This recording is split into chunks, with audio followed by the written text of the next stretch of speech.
the back seat. Check the back seat. All right, come here. Check the back seat. Gets in your head, right?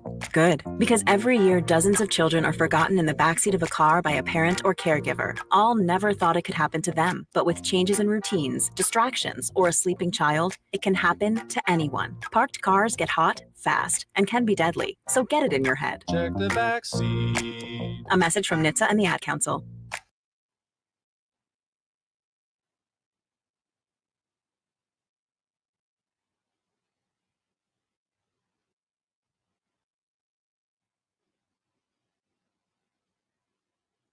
Crossover and just crossed him over. Nestle, another victim to the crossovers. Cross him up and sit him down.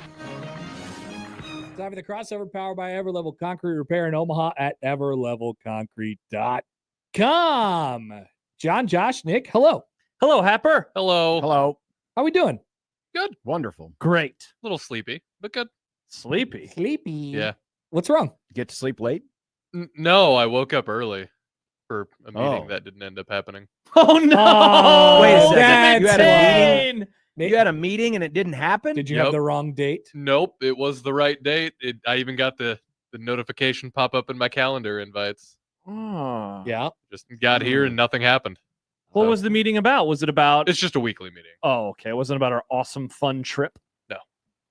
That we're doing? Remember the fun trip? I do. I'm well aware of the fun trip. I even saw Chris Prudon today. Did you talk to him about the fun trip? He always says something about it. And he's like, this is good. This It's is happening. But I always feel like he's being sarcastic when he's saying it's that. good. Yeah, he's saying that. What's the opposite of protesting too much? It's good. It's happening. It's happening. It's I mean, that is definitely kind of hap- protesting too much. Is it? Yeah. Does It's Chris not really protesting. It's just... It's doth convince overcompensating. us too much? Yeah, there we It's, go. it's overcompensating, Hmm. I Yes. think. We saw the director of sales yesterday, and she told us, "Do you believe now?" Well, mainly to John. John, do you believe now? I have for the record, John, Oh, I have interesting. always been a Kansas City believer. Interesting. I'm just not a new studio believer. And I maintain my position. Interesting. Okay. Well, as long as Josh and I don't have any restraining orders on us to travel across state lines, and I just did, so I guess I'm clear. The road is clear for us to perhaps go. It's going to be a great time. What are you guys going to do in the car? So, I don't know. First of all, sorry, I was going to go somewhere else with this discussion. You're going to drive. You're going to ride in John's car. probably just sit there. You're I going to don't have know. your headphones on and listen to 8 podcasts. No, I would never do that. That would be disgusting. I won't listen to podcasts while I drive. We'll John probably will want to talk to you. John, will you No, want I to talk? won't. Yeah, I was going to say we will have just finished a show. He Yeah. listens to podcasts while he watches games. I'm sure he can sneak in a few while he's having. a Honestly, I conversation might with I might John. just get on my computer, connect via my phone internet, and do a little prep for I-Day That's a or good way to do Thursday. Maybe that's what we'll do. Maybe we'll do a little show prep on the way down. I was thinking, Well, you can test my car. I think my car has internet. You might be able to use that. badass. There we go. So I'll Car use internet. John's Wow. internet. Are you going to charge Josh for using your car internet, John? He better not. Careful Well, of when he course. looks up. That can get traced back to you. Oh man, I'm gonna Google. Oh, Chunkies that's right. On Yeah. Twitter. On second thought, no, you can't connect to my car's internet. I don't want to. You can't Google I don't want on to see Twitter. the. That was I don't tough. want to see your search engine. Josh is and going to put you on history. watch Don't worry, list. John. I use incognito mode. Nobody can see my search engine Oh, Mm. except for the incognito. except for the incognito. Okay, which direction were you going to take? I was going to say John and I, because we are arriving last, are getting absolutely shafted. Oh, Big time. with the bedroom situation. Yeah, I big mean, time. we're going to be sleeping on couches or whatever is in this Oh, place. hold on. Screw, what, John. What exactly is the situation? We're getting iced when we walk in I have too, no what, idea. right? I'm- Here's some Smirnoff. Guzzle it, boy. Do we actually have a? That is a great bit. We should bring that back. We should ice you. I I'll haven't, have to remember I that. haven't thought about getting iced in years. John John, have doesn't you even ever know what been iced is. He's I- too old. I have no idea what you're talking It's about. just when someone presents you with a bottle of Smirnoff Ice, And you have to get on a knee and drink it. It's not Oh. like a. It's like a glass. Smirnoff 12 Ice ounce is that. yeah. It's like the modern version of a wine cooler, right? I've never had a wine cooler. I Yeah. never Do know they still what make wine coolers? Yeah, What it's like are it's wine coolers? like a vodka cooler. But what? What? I Wine think it's coolers, just wine I in mean- a 12-ounce glass, right? Why do they call it a wine It's cooler? I don't know. It's mostly fruit drink. you Okay. know? Yeah, it's not really like. Hold on. Wine cooler. I got a Do we have a picture of this house, by the way? Do we But know but that's we're what looking at? Smirnoff Ice is, right? Chris showed it to me once. These Seagrams? No, John. Seagrams. And that's Smirnoff. a different brand. Smirnoff Ice, John, is more of like a lemonade-y alcohol, kind of, Right, right? but it's that whole idea of I want to drink. It's but in a not drink bottle. beer. and it's a single serve Mm-hmm. alcoholic beverage that's probably more non-alcoholic than alcoholic. You know what I mean? People are saying that getting iced is very different now. Yes, Yeah, many it ice is. references in the YouTube chat at this moment in time. This is a different version of iced. Wow, Bartles and James is still a thing. I'm amazing. Okay, I'm gonna go look it up. I believe Chris sent me the Airbnb. I would like to see it because I there will be Yeah, of course, because listen, I'm out on this. If I'm sleeping on a couch, I'm out. There are rooms. Smirnoff Ice is 4.5 ABV, by the way. Wow, Chris and I don't Okay. text as much as I thought we did. I will say that traditionally Yeah. you don't get to choose a room until you are present. The in room the chooses home. you. No, it's not like a sorting hat like Harry Oh. Potter. What a reference. But you do have to be present and physically. That's not fair. there. We have to do a show. We have to work. Thank you, John, for pointing out that you and I have jobs. We have jobs. nothing- We're fulfilling our jobs. What do you think Josh and I are doing? I guess all there's day? nothing Early technically job. stopping you guys from showing up the day before. John, should we drive Except for down? you don't have the house. No. Gary and no, wait, they're going down on Wednesday, aren't they? What if, John, you and I left with Gary and Chris on Wednesday morning at 10 and we did the show from the Exciting. TikTok house on Wednesday? It's gonna be crazy. First of all, why are we calling this a TikTok house? because that's what the TikTokers do. They all live in the same Okay, house yeah, together. and then Okay, they- I didn't know. but- I didn't know if there was. but I didn't know if there was. It'd be really interesting to like sit somewhere on I-29 and then once every 4 hours Mhm. on the dot, it was just 2 1620 The Zone hosts that just drove by you just once every 4 hours. Oh, there goes Gary and Matt. Oh, there Uh-huh. There John goes and another Josh. one. There goes another one. There goes another. I'm one. I'm going to have the house sent to me in just a moment, so I will be able to describe whole the house? rooms. I'd like to Nick, see no. this. Yeah. I'd like to see this. I Yeah, believe haven't there seen, are I haven't enough seen any of rooms. this, so I don't know. I don't know what we're getting into. I mean, is this place in a good neighborhood? Is there a ring camera to make TikToks? Excellent. Or a Also, ring light. people's obsession with John and him being a Husker fan or not is starting to get on my nerves. People Really? won't stop Already? bringing It's getting this on up. your nerves. Yes, John, because Jimmy writes if John had one single piece in the BG, I don't know what BG. What is that? If John had one single Husker piece in the BG. Oh, the background. Background. I already Oh, told you. who cares? I do. I have the most unique Husker piece in the background. It's dirt. It's the can of dirt from Mount Buck. I don't have So, any Husker Jimmy, stuff behind me kiss at my my- ass. I don't have By any the way, Husker we can stuff say in that my- now because the kids are back in school. I don't have any Husker stuff in my office behind me. I don't think Guys, I do either. I wear Yeah, the look, occasional I have Husker the shirt. most gonna- diverse background every. I got What in the Husker hell's stuff, Cub diversity? stuff, Rosenblatt Stadium stuff, Creighton stuff. Guys, I Ram believe that was stuff, an old Dale wooden ship. Earnhardt Thank stuff. you, Pepper. I got a busted Praise hell, piston praise Dale. back here. I got everything. If you're gonna let a YouTube commenter trigger you, don't let it be Jimmy. He sucks. Whoa, Well, no, he's not triggering. Oh. Nick, that's a listener. Okay. He, He gives us money. yeah, thank you, Jimmy. Like, thanks I for don't think he listening. does. You kind of suck, though. Damn. Jeez. Well, he's probably done. Well, he's I the guy like who's Ji- like, you lost another listener, and then he's always back. I like Jimmy. It's Jimmy P, right? Jimmy Palmer. Isn't that Yes. guy? Yeah, I'm cool with that guy. He has terrible takes. He has bad takes, but He that doesn't does make have him a terrible bad takes, like the person. take of I don't see the Husker stuff in the background. I'm gonna be. I didn't mad." say he was a bad person. I just said he sucks. My favorite thing from Jimmy lately is, I can see both sides of the Husker argument this year on how good they'll be, even though he never presents the they could be good side. He always is like, but they're going to suck. I could see both sides, though. All right, I have the house. I have the address. I'm looking at my background at my home. And Can you send it it's to just- me? I want to see this. Yes. I'll send it into the group chat with all of us here. Okay. So All we right. can all look at it together.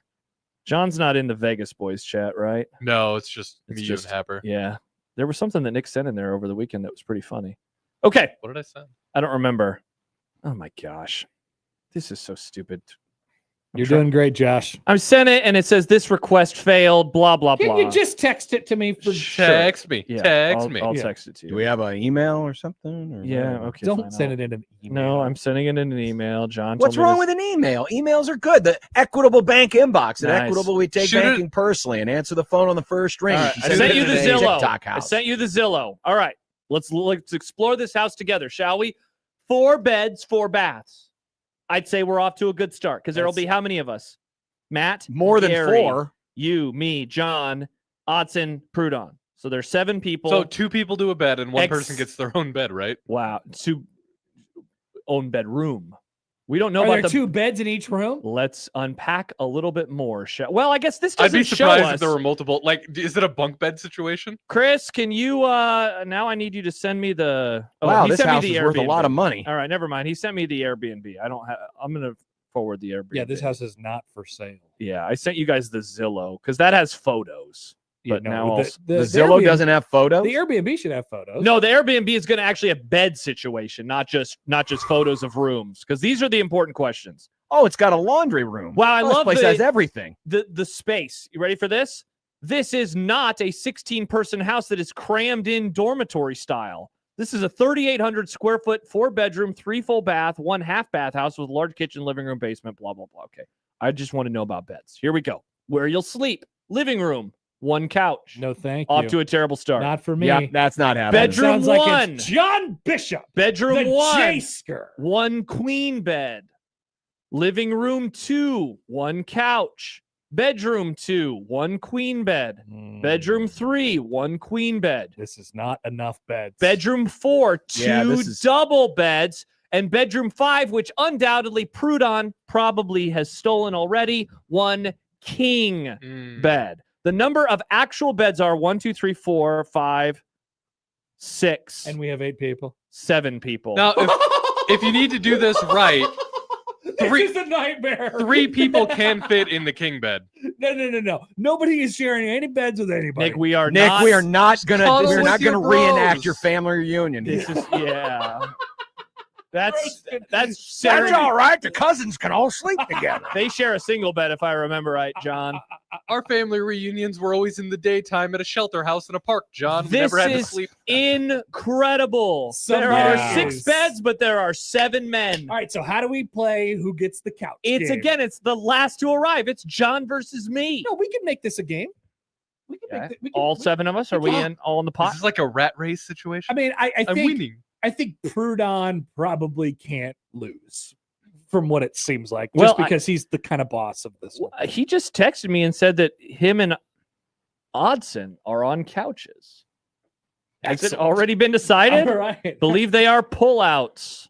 Well, hold on, Wow, the hold on. I pull-out thought couch. I thought there was 6 beds for 7 people, So you so you mean- wouldn't. I'm gonna walk out of the living room. I want to see sleepy Josh and Chris.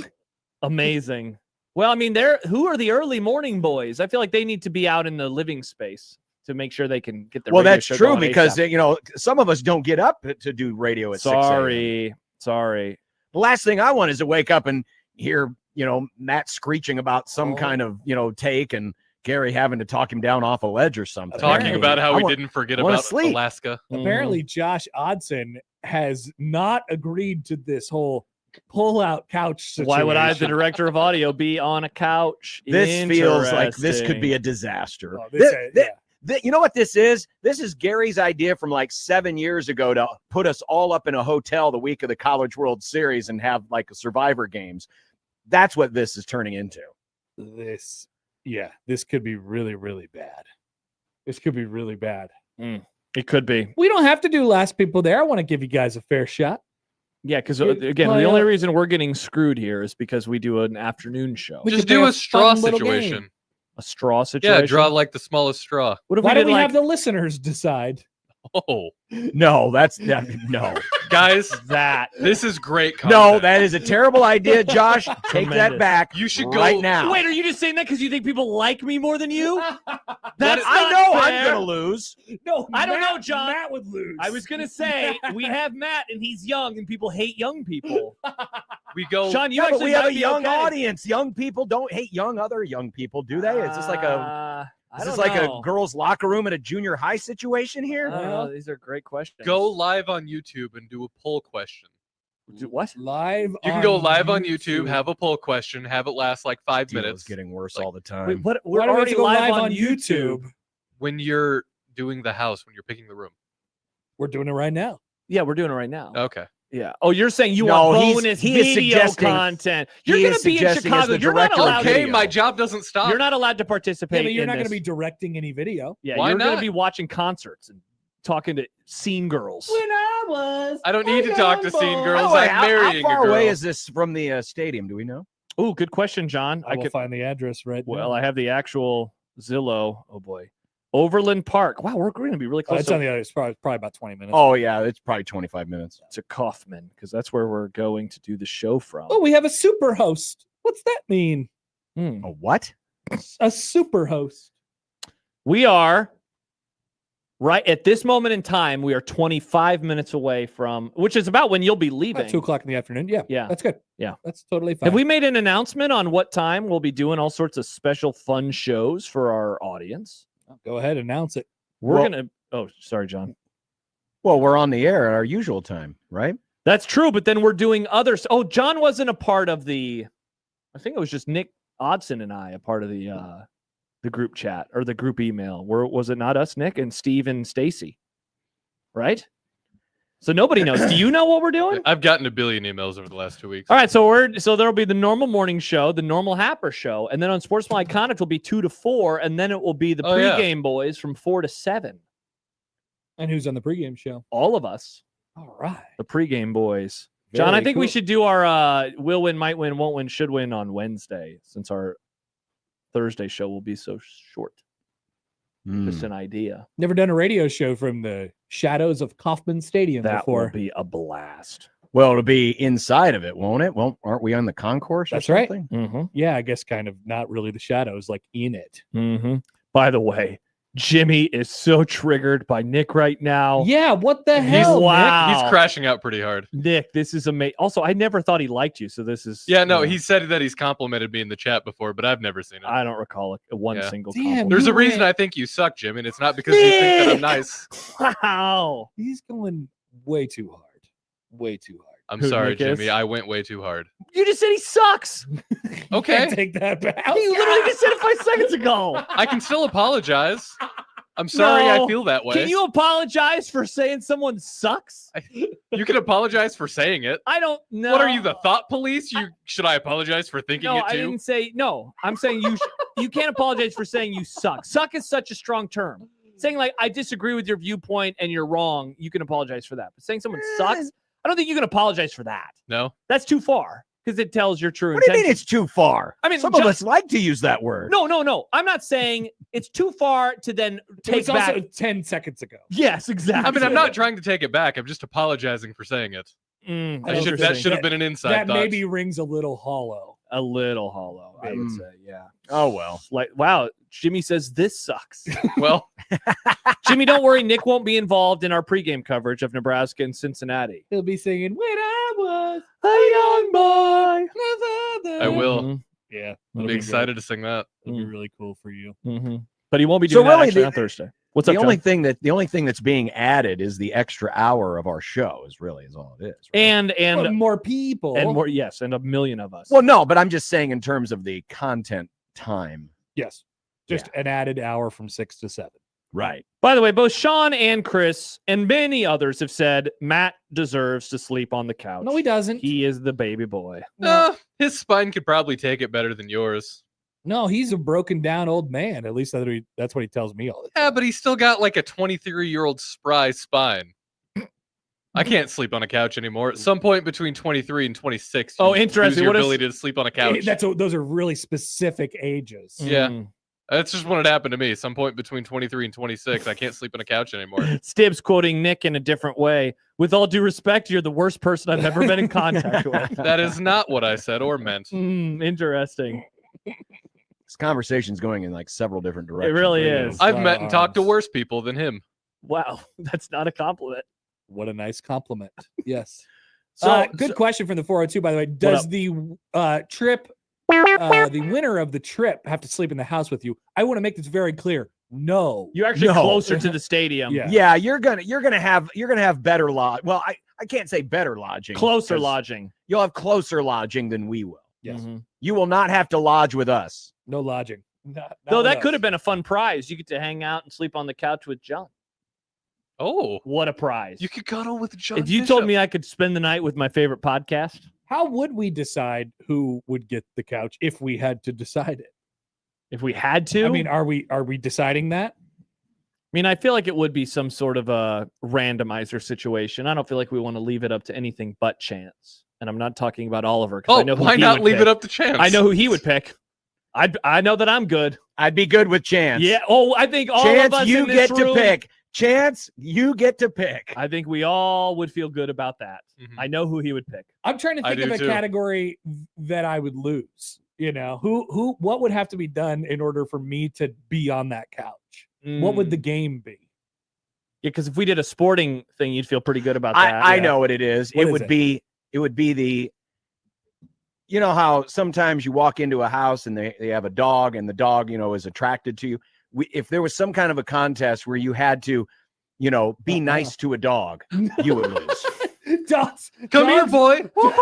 Dogs love me. You and know I'm how very dogs nice to just kind of know, they just can sense No. people. The dog would instantly say, nope, this dude's out. He's Oh, on the couch." interesting, Happer. Why are you so scared to see if you pass a dog's vibe check or not? I'm not scared at all. Me and dogs are cool. I think what John is saying is a fabrication of the truth. Interesting. Me and dogs are Really? me. And how many dogs do you have? Handshake. Then me. let's do the dog vibe check. I don't know what you're so scared of. Dude, I'm not at all. I don't know why you keep saying that. Dogs come in here all the All the time. time. Chris's During my dog. show sometimes, and we're chilling. We're hanging out. They're cool. Well, with that's me. because they need the test case to know, okay, this is the dude we have to. So it's kind of like knowing what to smell for. They Yeah. smell you and they realize this guy doesn't like us. Yeah, This they- is the smell of a guy who hates dogs. Well, the problem is they're too dumb to figure out that I hate them.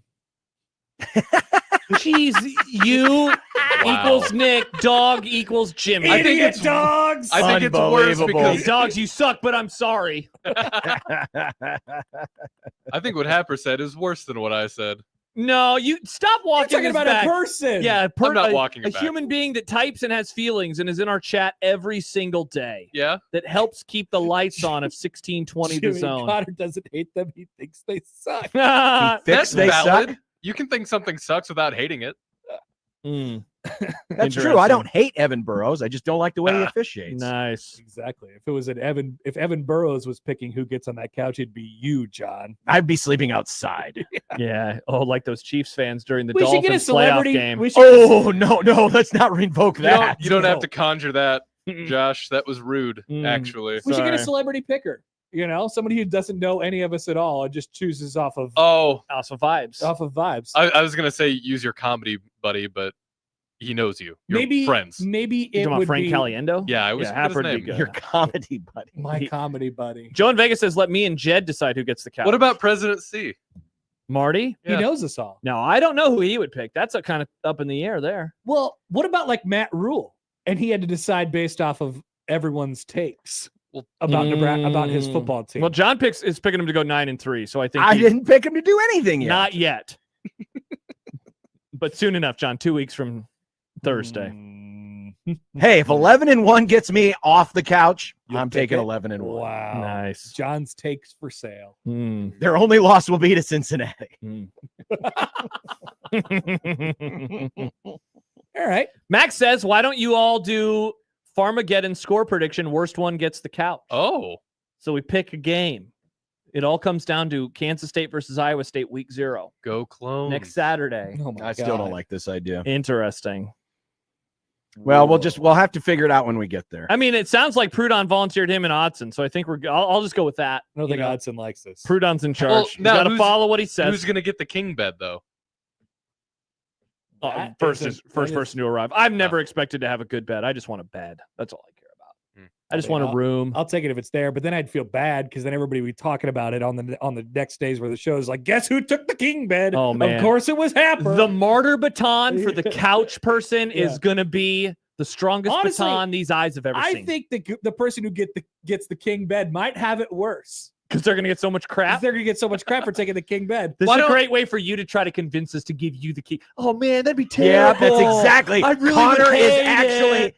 Connor is actually martyr batoning himself. He is. Oh man, you guys are gonna make fun of me so much. How As bad he's would all- it suck to have the king bed? I'm just saying. It's that Homer meme of You him guys laying in don't bed. want it. Yep. That's Connor Happer. You do not want the king bed. That's all I have to say. You Interesting. do not want that. Interesting. Nobody would. No person in their right mind would want that. Yeah, certainly not. Why would you Well, want do the we know? biggest Are we, bed? are we sure that we're going to be able to do the things we need to do in this house? Like you know? what? Like broadcasting. John, that's a tremendous question. I Apparently would we hope. have Starlink. I mean, that's kind of important to the whole operation. No, to be fair, John, not for you and me. Like, kind of doesn't matter for you and me. Well, no, it doesn't. But I'm just saying. But for the everybody else, yeah, that's a good question. That's a good question. apparently we have Starlink. Wait, that's serious? That's what we're That's doing? what Chris said. Okay. I mean, I assume they have what the Elon's coming over? Yeah, Elon's gonna come install it. Nice. I assume the house has internet. It is 2025. Well, no, That'd be I wild. understand that, but you It's know, to actually have the dial-up adequate only. enough internet to Nice. broadcast the way we need to, you know, Yeah. I'm sure they do, but you know, it's just it's good to know these. Wi-Fi is listed as one of the amenities. It's a great amenity. And Well, but Of course. Wi-Fi hasn't always been the best when it comes to doing That's true. radio shows. They have a is the washer thing. and a dryer. That's exciting. A That crib. helps. Happer, you could bring your child. Oh, bring the child, They have Happer. children's dinnerware. that would be hilarious. Worst take Just of the us day has to- 7 and my Oh, there you go. baby. Have her pick. Have her pick who goes on the couch. Whoever she calls Actually, I to. think Happer might lose that She one. might not pick me. Yeah. Mhm. I mean, she's pretty. Honestly, I don't think she really probably cares one way or the other because she doesn't know what's what really. So Yeah, that's true. maybe you could get a real accurate depiction off of that. Interesting. Wait, if there's a Yes. crib in the house, does this mean we have to have a baby present? Maybe Is this that like could be one of the beds. Is this like 7 Men and a Baby? Is this like a really bad sequel to a comedy? I smell a sitcom. I got one. Mm. I'll bring my child. You bring your baby. Let's see. I can show her Garage. Kansas City barbecue. There's a garage for 2 spaces. That's exciting. Oh, you could put some beds in the garage. Could put some beds in the garage. Oh, who gets garage space for their car? Well, probably the people who arrive first. That's right, Josh. Well, and then we'll have to leave first too, so it'll be fine that John and John's car is Mm. outside. John. Wait a minute. Hey, you Clayton speak for my car car. My outside. car All right, loves my bad. being in a garage. Never mind, John's car can go in the garage. I don't care.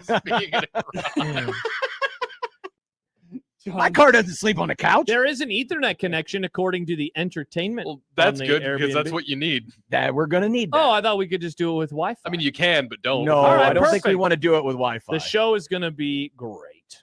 Hell yeah, it is. Not It'll worried be at all. Very on air. Jordan says the crib is for tiny baby McMaster.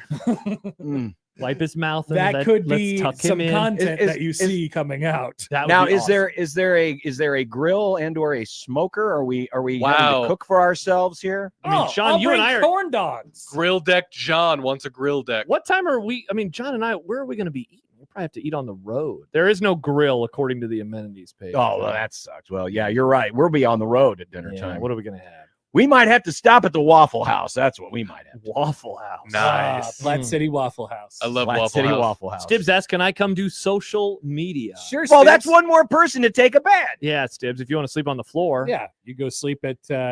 You could ask Mitch if you could go over to his house. Holtis? Yes. Sleep over with Mitch. Now that Holtis. would be funny. Mhm. Stibbs and Mitch sleeping in the same Stibbs house. and Mitch big adventure. Good times. Super. It's like a fun. Harold and Kumar If situation. I Stibbs bet. is serious, Stibbs, why? I mean, yeah, sure. Why not? I don't care. Yeah, come along. Come on down. Stibbs, tell you what, you come Oh. with Josh and I. We'll bring you along. Then Yeah. we'll have to check the back seat for Stibbs. That's true. Then finally, my little alarm on the car that says "Make sure you check in the back seat." I'll remember. Oh, did you forget to get Stibbs There out? will Nope. be a Stibbs there. My car told me to get Stibbs out of the back seat. He says he'll bring a tent. That's Cool. exciting. Yeah, come on down.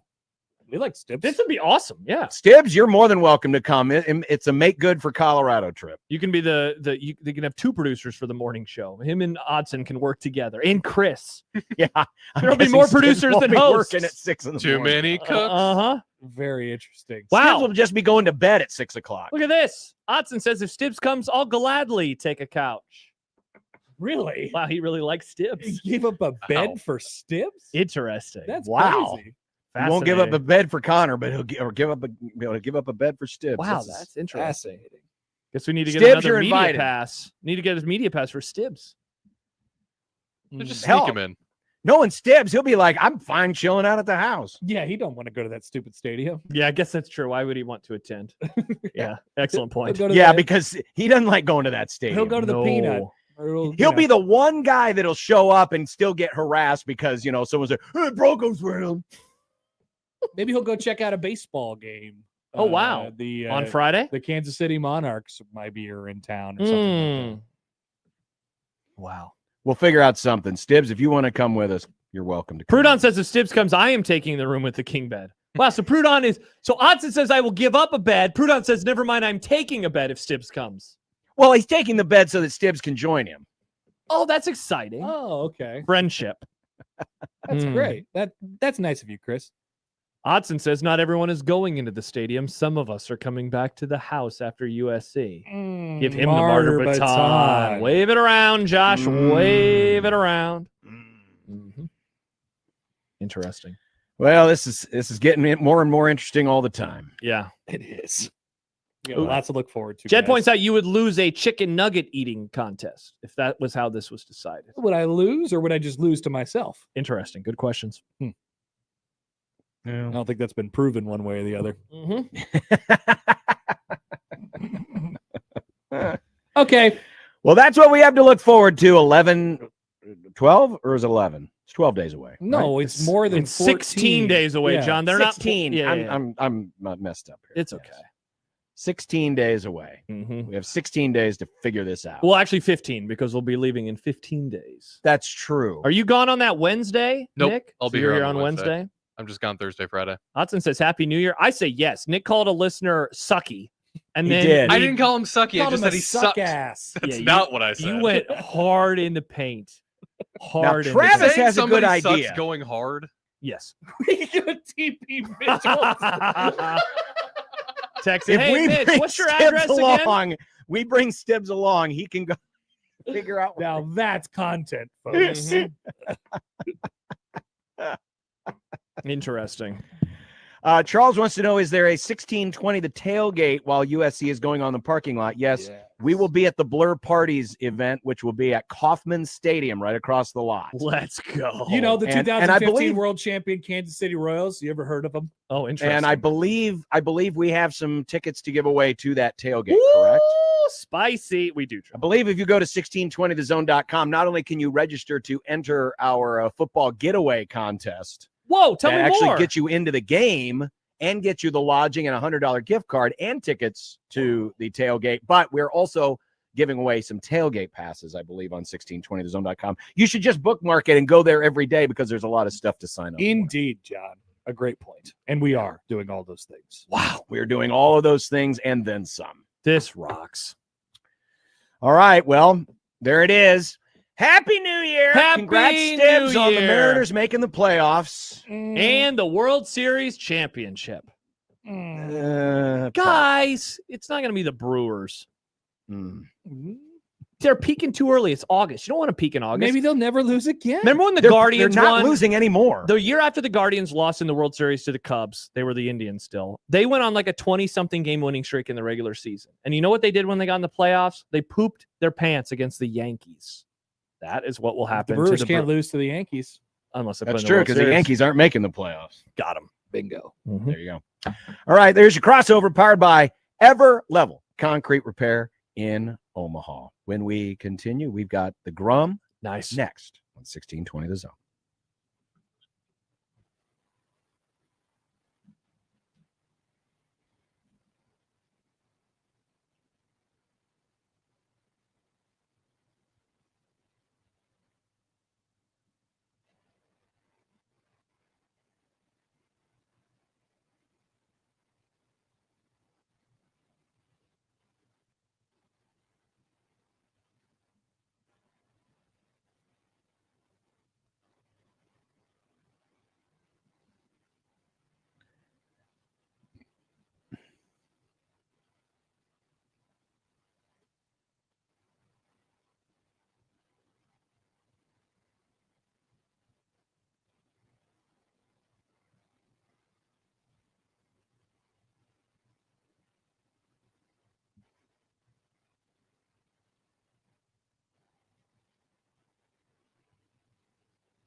1620 The Zone. Husker Athletics, Creighton, and yes, UNO. Don't miss a moment, they'll give you your fix. They're on every day from 2 until 6. Spend your afternoons with John, Josh, and Nick.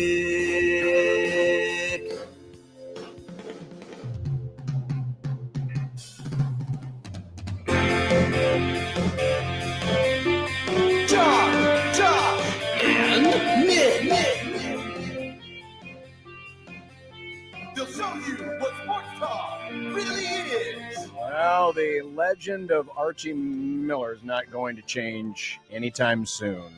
In fact, or Archie Miller, Archie Wilson. Got to get his name right first before he has a legend, am I right? Uh-huh. Also, don't forget about farts and skillets. Sportsmanlike conduct on 1620 The Zone. Husker Athletics, Creighton, and yes, UNO. I'm sorry, John. Who are you talking about? I only know him as Mr. Banana. Okay. Well, we haven't seen that in action yet, so I'm gonna. Are you doubting the banana, John? I just want to see it in action. You want to first see before his I- banana? No, I don't want to see his John, banana. that is gross, you What's wrong freak. with you? Nick's the one that brought up the bananas. Mm. Anyway, welcome to the Grum, everyone. Alongside Josh and Nick, I'm John. Hello. Brought to you by Union Bank and Trust, where your money has people. Yeah, we'll hear about farting and skilleting and all of that other stuff Awesome. coming up today. Mike Eckler is, well, he's interesting. Yeah, he You is. know, John Butler's got some work to do to catch up in the personality rankings.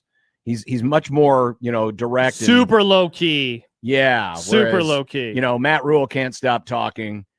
Dana Holgerson's just like, Sipple with an offensive coordinator's degree. Nice. And then you got Mike Eckler, who's just a little bit crazy, but he is in charge of turning Nebraska's special teams around, and boy, do they sound confident. Mm-hmm. As we bring you the Grum Down, brought to you by the referees at John Higgins Weather Guard. The single-digit numbers are here. Whee! No, this is Some not. have never left. No, we are not engaging in this. We are going to engage as we are essentially halfway through fall camp. Training camp. Training camp, thank you. Gotcha. Big red confidence level. We're going to go position by position group by position group, Uh-oh. and identify our confidence level 1 through 8. And yes, we are counting the kickers / punters As one group. as a position group. We didn't do returners. Apologies. We didn't, only because we're not 100% sure who's going to be doing it. Yeah, I think we know that Ja'Cory Barney will be involved, but He'll be involved, but we're not 100% sure. So we're just going to leave that off to the side. Yeah. For now. Yeah. We got another day and another college football ranking metric. Nice. Michael Bruns, who was at today's practice with Husker 24/7, he'll give us the skinny. Nice. In 25 teams today, we'll be joined by the voice of the Trojans, Pete Arbogast, Nice get. as we Nick. preview USC. John, we got a text from the 402 that asks, how did you guys pick the 25 teams for the 25 teams in 25 grums? I'm so Didn't happy. we answer this yesterday? Well, you got people dipping in and out. We're doing all 11 of Nebraska's opponents, of which USC is one of them, and then the conference and thus playoff contenders in each of the other power leagues, including the Big Ten teams that aren't on Nebraska's schedule. Plus, we did Notre Dame and we did a G5 in Boise.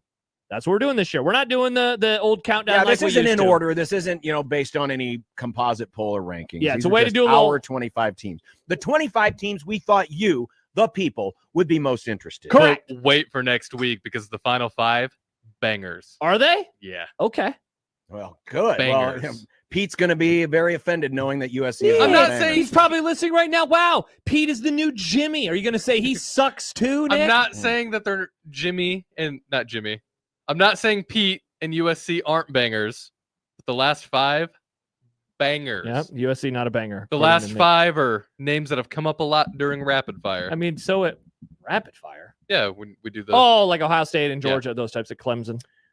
Mitch Holtis will be along Oh. to give us another obscure United Kingdom reference and also update us on the Chiefs. Will he do And the the running latter game. or will he just do the former? That's what those interviews have turned into. 2 minutes on English people, 2 more minutes on old guy jokey hour, and then, all right, see you later, Mitch. Talk to you tomorrow.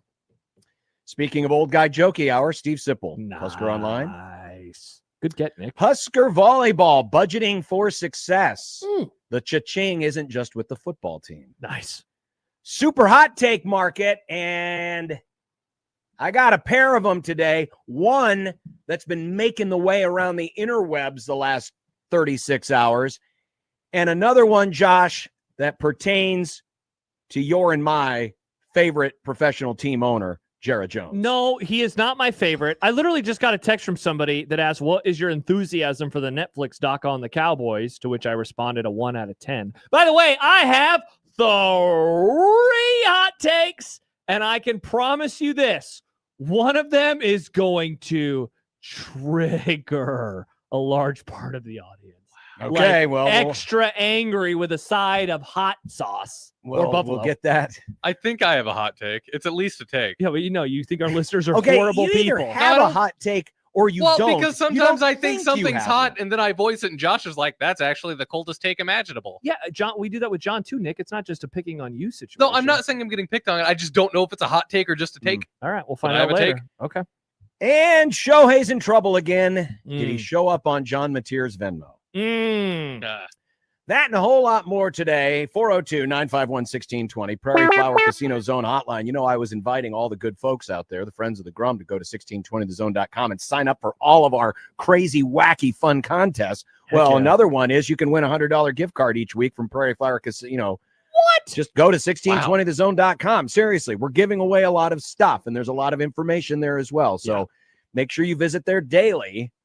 1620. In fact, just stop what you're doing right now. You're already on your phone. Just dial it up, 1620thezone.com. Go register. You can also email the Grum, John at 1620thezone.com, Josh at 1620thezone.com, Nick at 1620thezone.com, Equitable Bank inbox.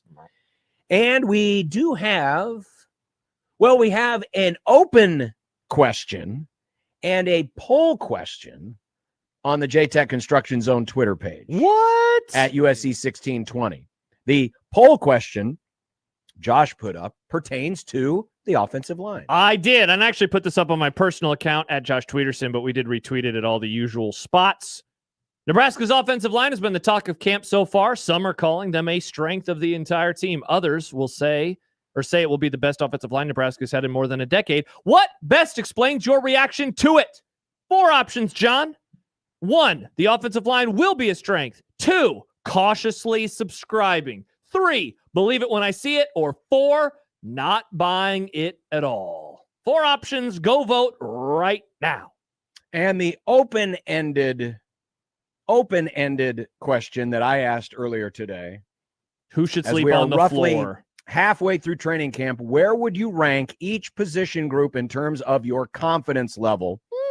And of course, the position groups in alphabetical order: defensive backs, defensive line, kickers and punters, linebackers, offensive line, quarterback, running back, wide receivers, and tight ends, all mixed together. Okay. Now that's an open-ended one where you can't vote on it, but give us an idea of what you're thinking, even if it's just like the most confident, least confident, or top 3, or whatever the case may be. But what do you think? Position group in terms of confidence level. Lovely. It is lovely. Now, You're I know lovely, you mock John. it. What? I know you mock it. You don't like it either. Don't even pretend like you think this is cool. Well, I'm not pretending that it's cool, but I am informing the people that Dane Key and Riley Van Poppel are the newest members of the single-digit club. So, yes, for those of you traditionalists that hate to see a single-digit number on a defensive lineman, Riley Van Poppel is your new least favorite player because he's going to wear number 5. Lift up the balloons, John. Look at all those balloons. Everyone's And so you excited. should be excited. You're Mr. Dane Key for Heisman. He's going to wear number 6, which happens to be the number he wore at Kentucky. But that's not important right now. What is that he earned it. Josh actually calls him Dank Key. Earned this. That's good. Yeah. Dank Key. Yeah, there you go. Boom. There's a book by Stephen King called Duma Key. I've never read that one. Are you gonna do that or my very cool modern one? What? Are Oh, you gonna... I'm gonna call him Dank Key because Duma Key could be bad. I don't know. I haven't read it. Exciting, John. This is so exciting. I'm happy for the people that are excited. Now, speaking of Dane Key, Matt Rule did another one of his walk-in talks. What did he go to the subway at the campus? Wow, No, nobody but, likes Subway anymore. You want to hear a little bit of this? Sure, I'd love to see this and hear about this. Here's the latest walk-in talk. We should really have an open for this. I didn't know this was going to be a thing, but Nick, the walk-in talk. Use the theme from West Wing. Again, remember, this is an Aaron Sorkin bit, the walk-in talk. So use the West Wing music. Okay. Sure, Okay, why Nick. not? Coach Rule back. A nice, beautiful day with a little bit of rain. Got the one and only Dane Key. You know it. Back in number 6. Yes, sir. Highest vote getter yesterday. Obviously, the other guys from last year kept their numbers because the guys wanted them to keep their numbers. It's not the coaches that vote, it's all your teammates. What does it mean to you to have them vote for you? You know, it's really just special just knowing my teammates have my back, you know. Just the whole team welcomed me from transferring in. They just took me in like one of theirs, like a brotherhood, like we should be. What do you think you've done, though, to make sure that you came in a quick amount of time? Like, you didn't come in like, oh, I'm an outsider coming in. Like, you're obviously part of this fabric of this team. What do you think you've done well? You know, I really don't think it's anything that I did. I think it was just the guys welcoming me in, you know, just me staying true to myself, just doing the work that I know how to do, and my brothers just welcoming me in. All right, so you're from Kentucky. Yep. You went to the University of Kentucky, a great school. Now you're here in Nebraska. What's one thing, like when you go back home, you tell people, like they say, like, hey, what's Nebraska like? No, just in general, just living here, being here. What's one thing that people don't back home you want to make sure they know? Y'all ain't never seen a lot of corn until you get here. Uh-oh. That's true. You know, I grew up in New York City. I think the one thing for me is I don't think I've met a mean person since I've been here. That is true as well. I mean, something happened. You got someone. He hasn't met Nick nice yet. Recovery. Nice recovery. Your family, car broke down on the side of the road, and people come running to try to help you. So, well, we're proud of him, proud of you, proud of what you've done, man. You've been a great teammate.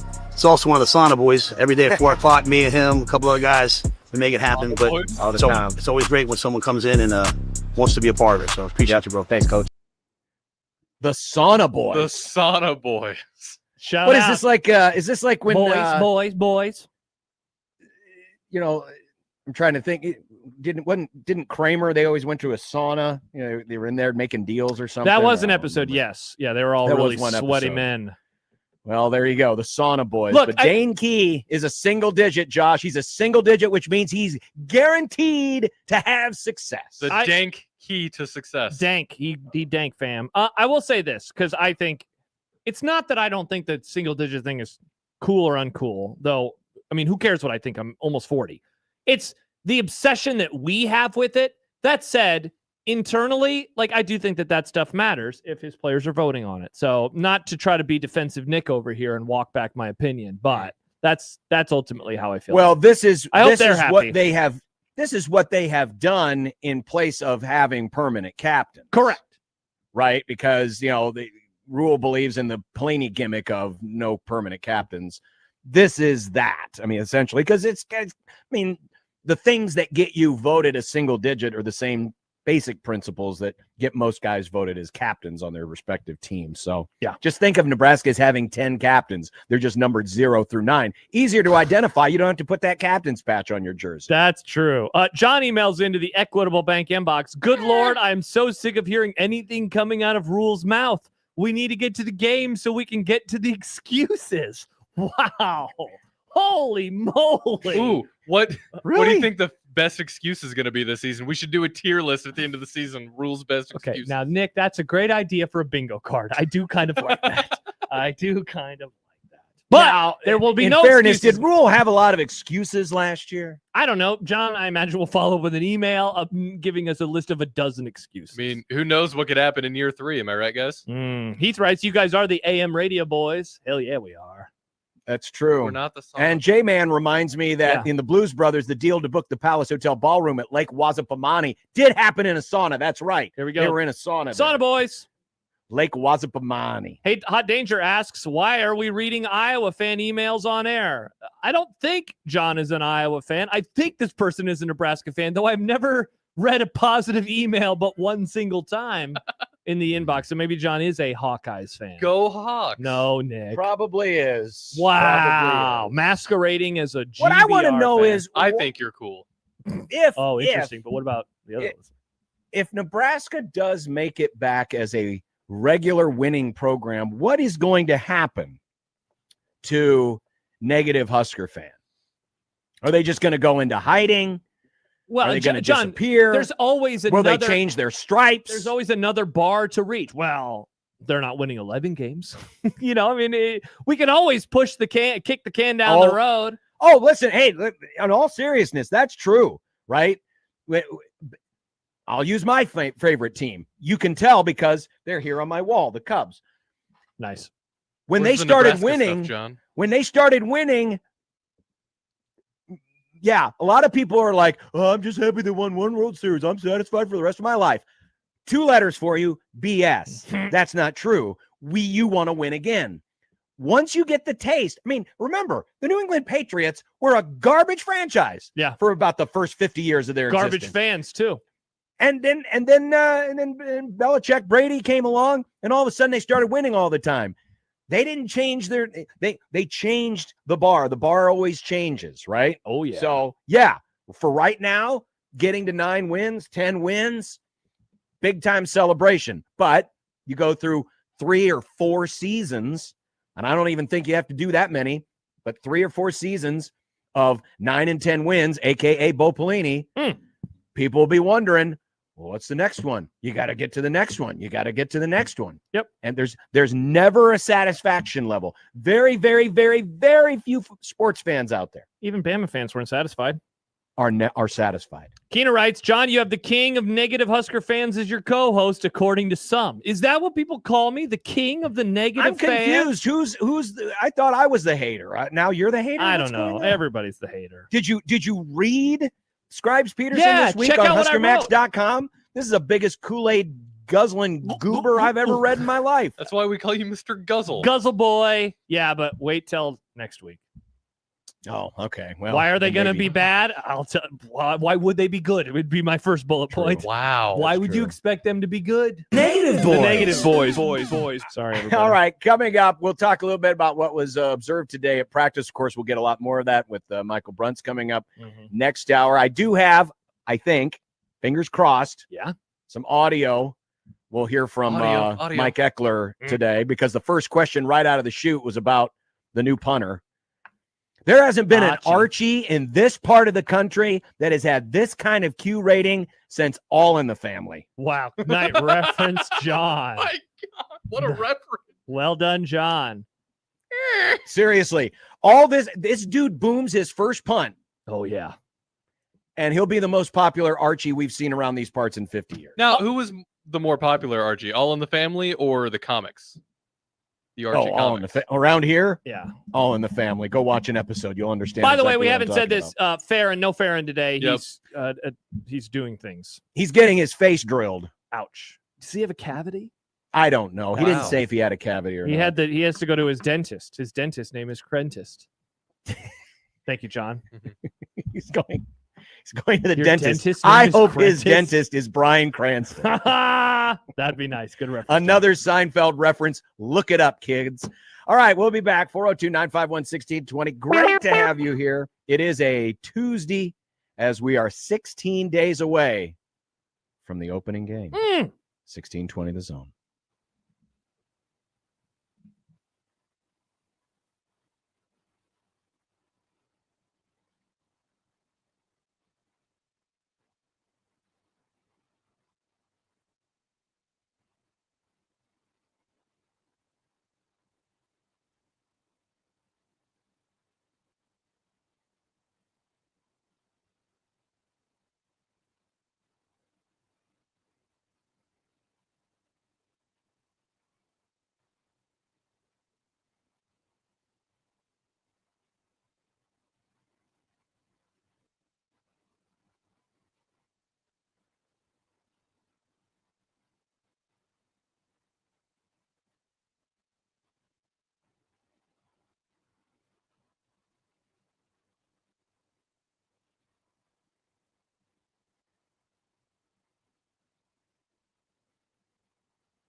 For your money.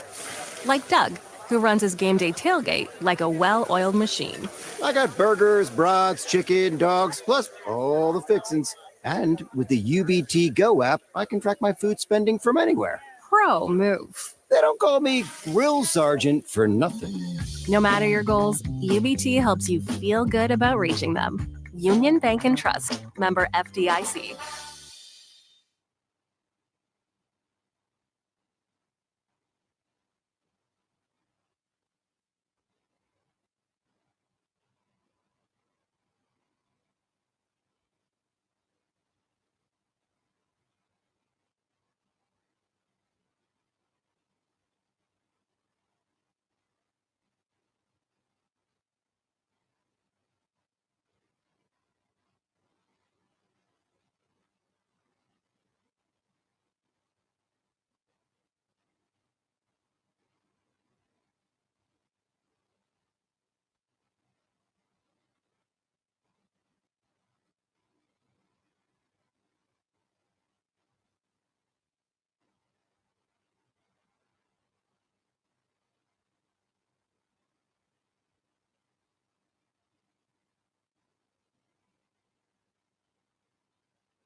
I said it before, but it bears repeating because we are only 16 days away from the opener, and we're going to send a couple of you to the opener against Cincinnati. That's right.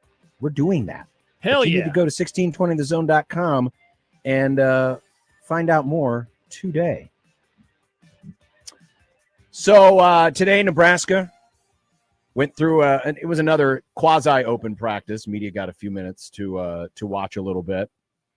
It appears as if still a handful of folks who are wearing the yellow jerseys. There was concern yesterday that presumed starting defensive back Andrew Marshall was in a yellow contact jersey, but apparently was not today. So that would be good news. But Quentin Ives is still in limited contact. In fact, according to the report from the guys over at Husker Online, he was starting a running back drill when E.J. Barthel, the running backs coach, stopped him because they're concerned that he's going to re-aggravate that hamstring injury.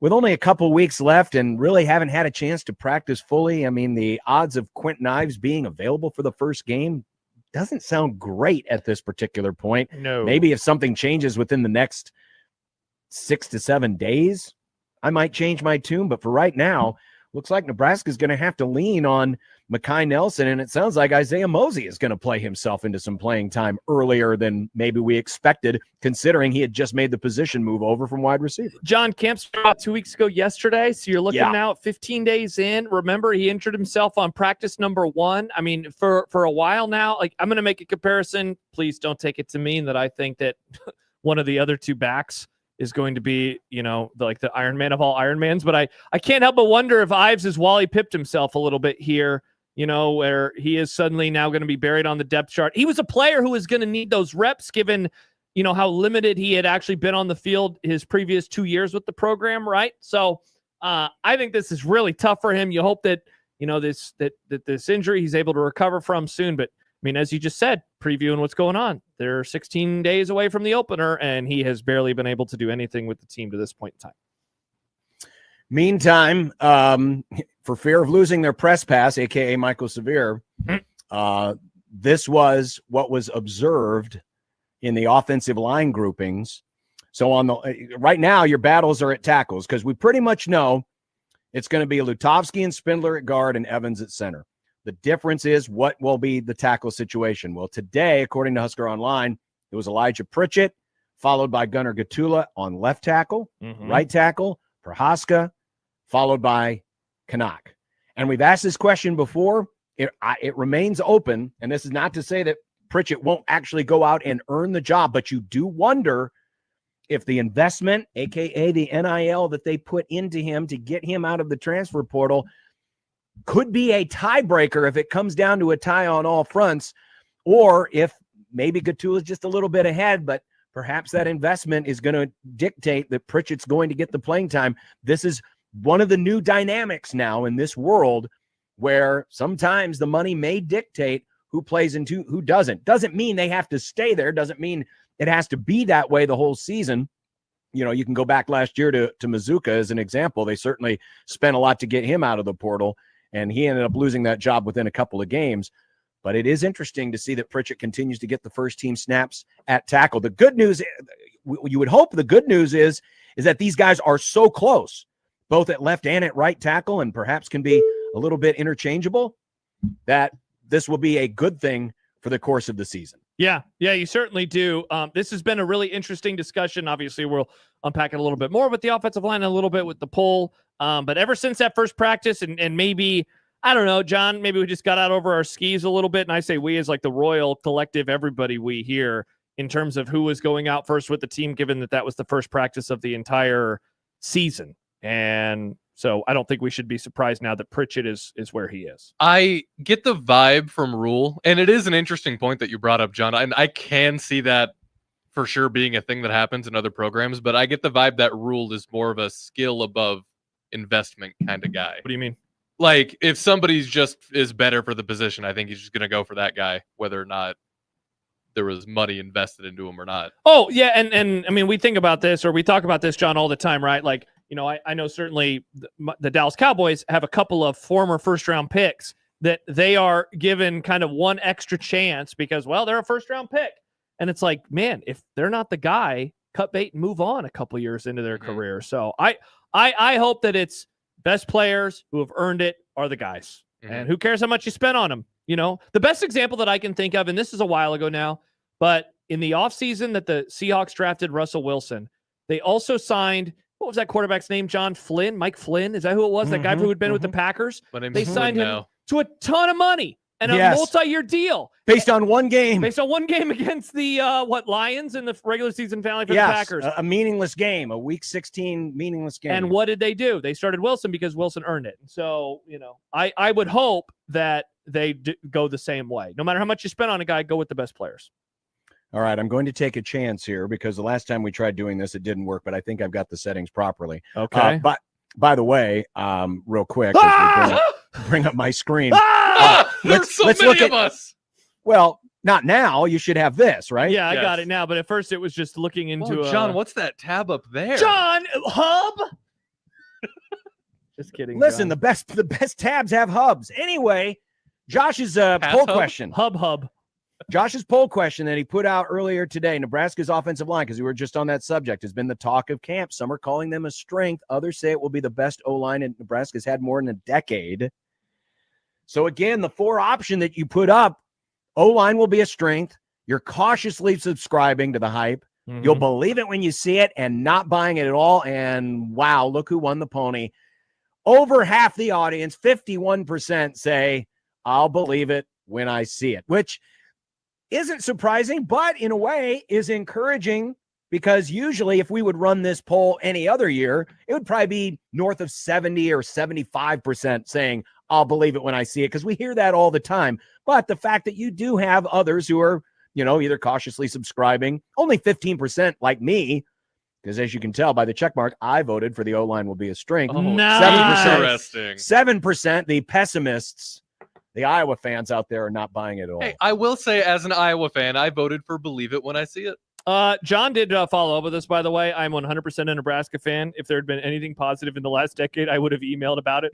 I'm sick and tired of Nebraska sucking. If they turn it around, which I don't think Rule will accomplish, I will be the first to admit I was wrong, and I will cheer with all the rest of you, minus John, as in Bishop. Have you considered being an Iowa fan, though? Ugh. Have you considered it? All right, John, let's see if this works. Yeah, John. All right, so this was Mike Eckler today. Yep. First question out of the chute was about Archie. Uh-oh. Man, that guy's special. I mean, he truly is. I mean, 18 years old, leaves home for the first time, goes to a different country, leaves his family, which he's unbelievably close to. And what Coach said about him is everything is accurate. I mean, that guy knows every one of his teammates. And his teammates love him because the energy he brings in the building, not just because he's able to do what he can do with the football, but the guy's special.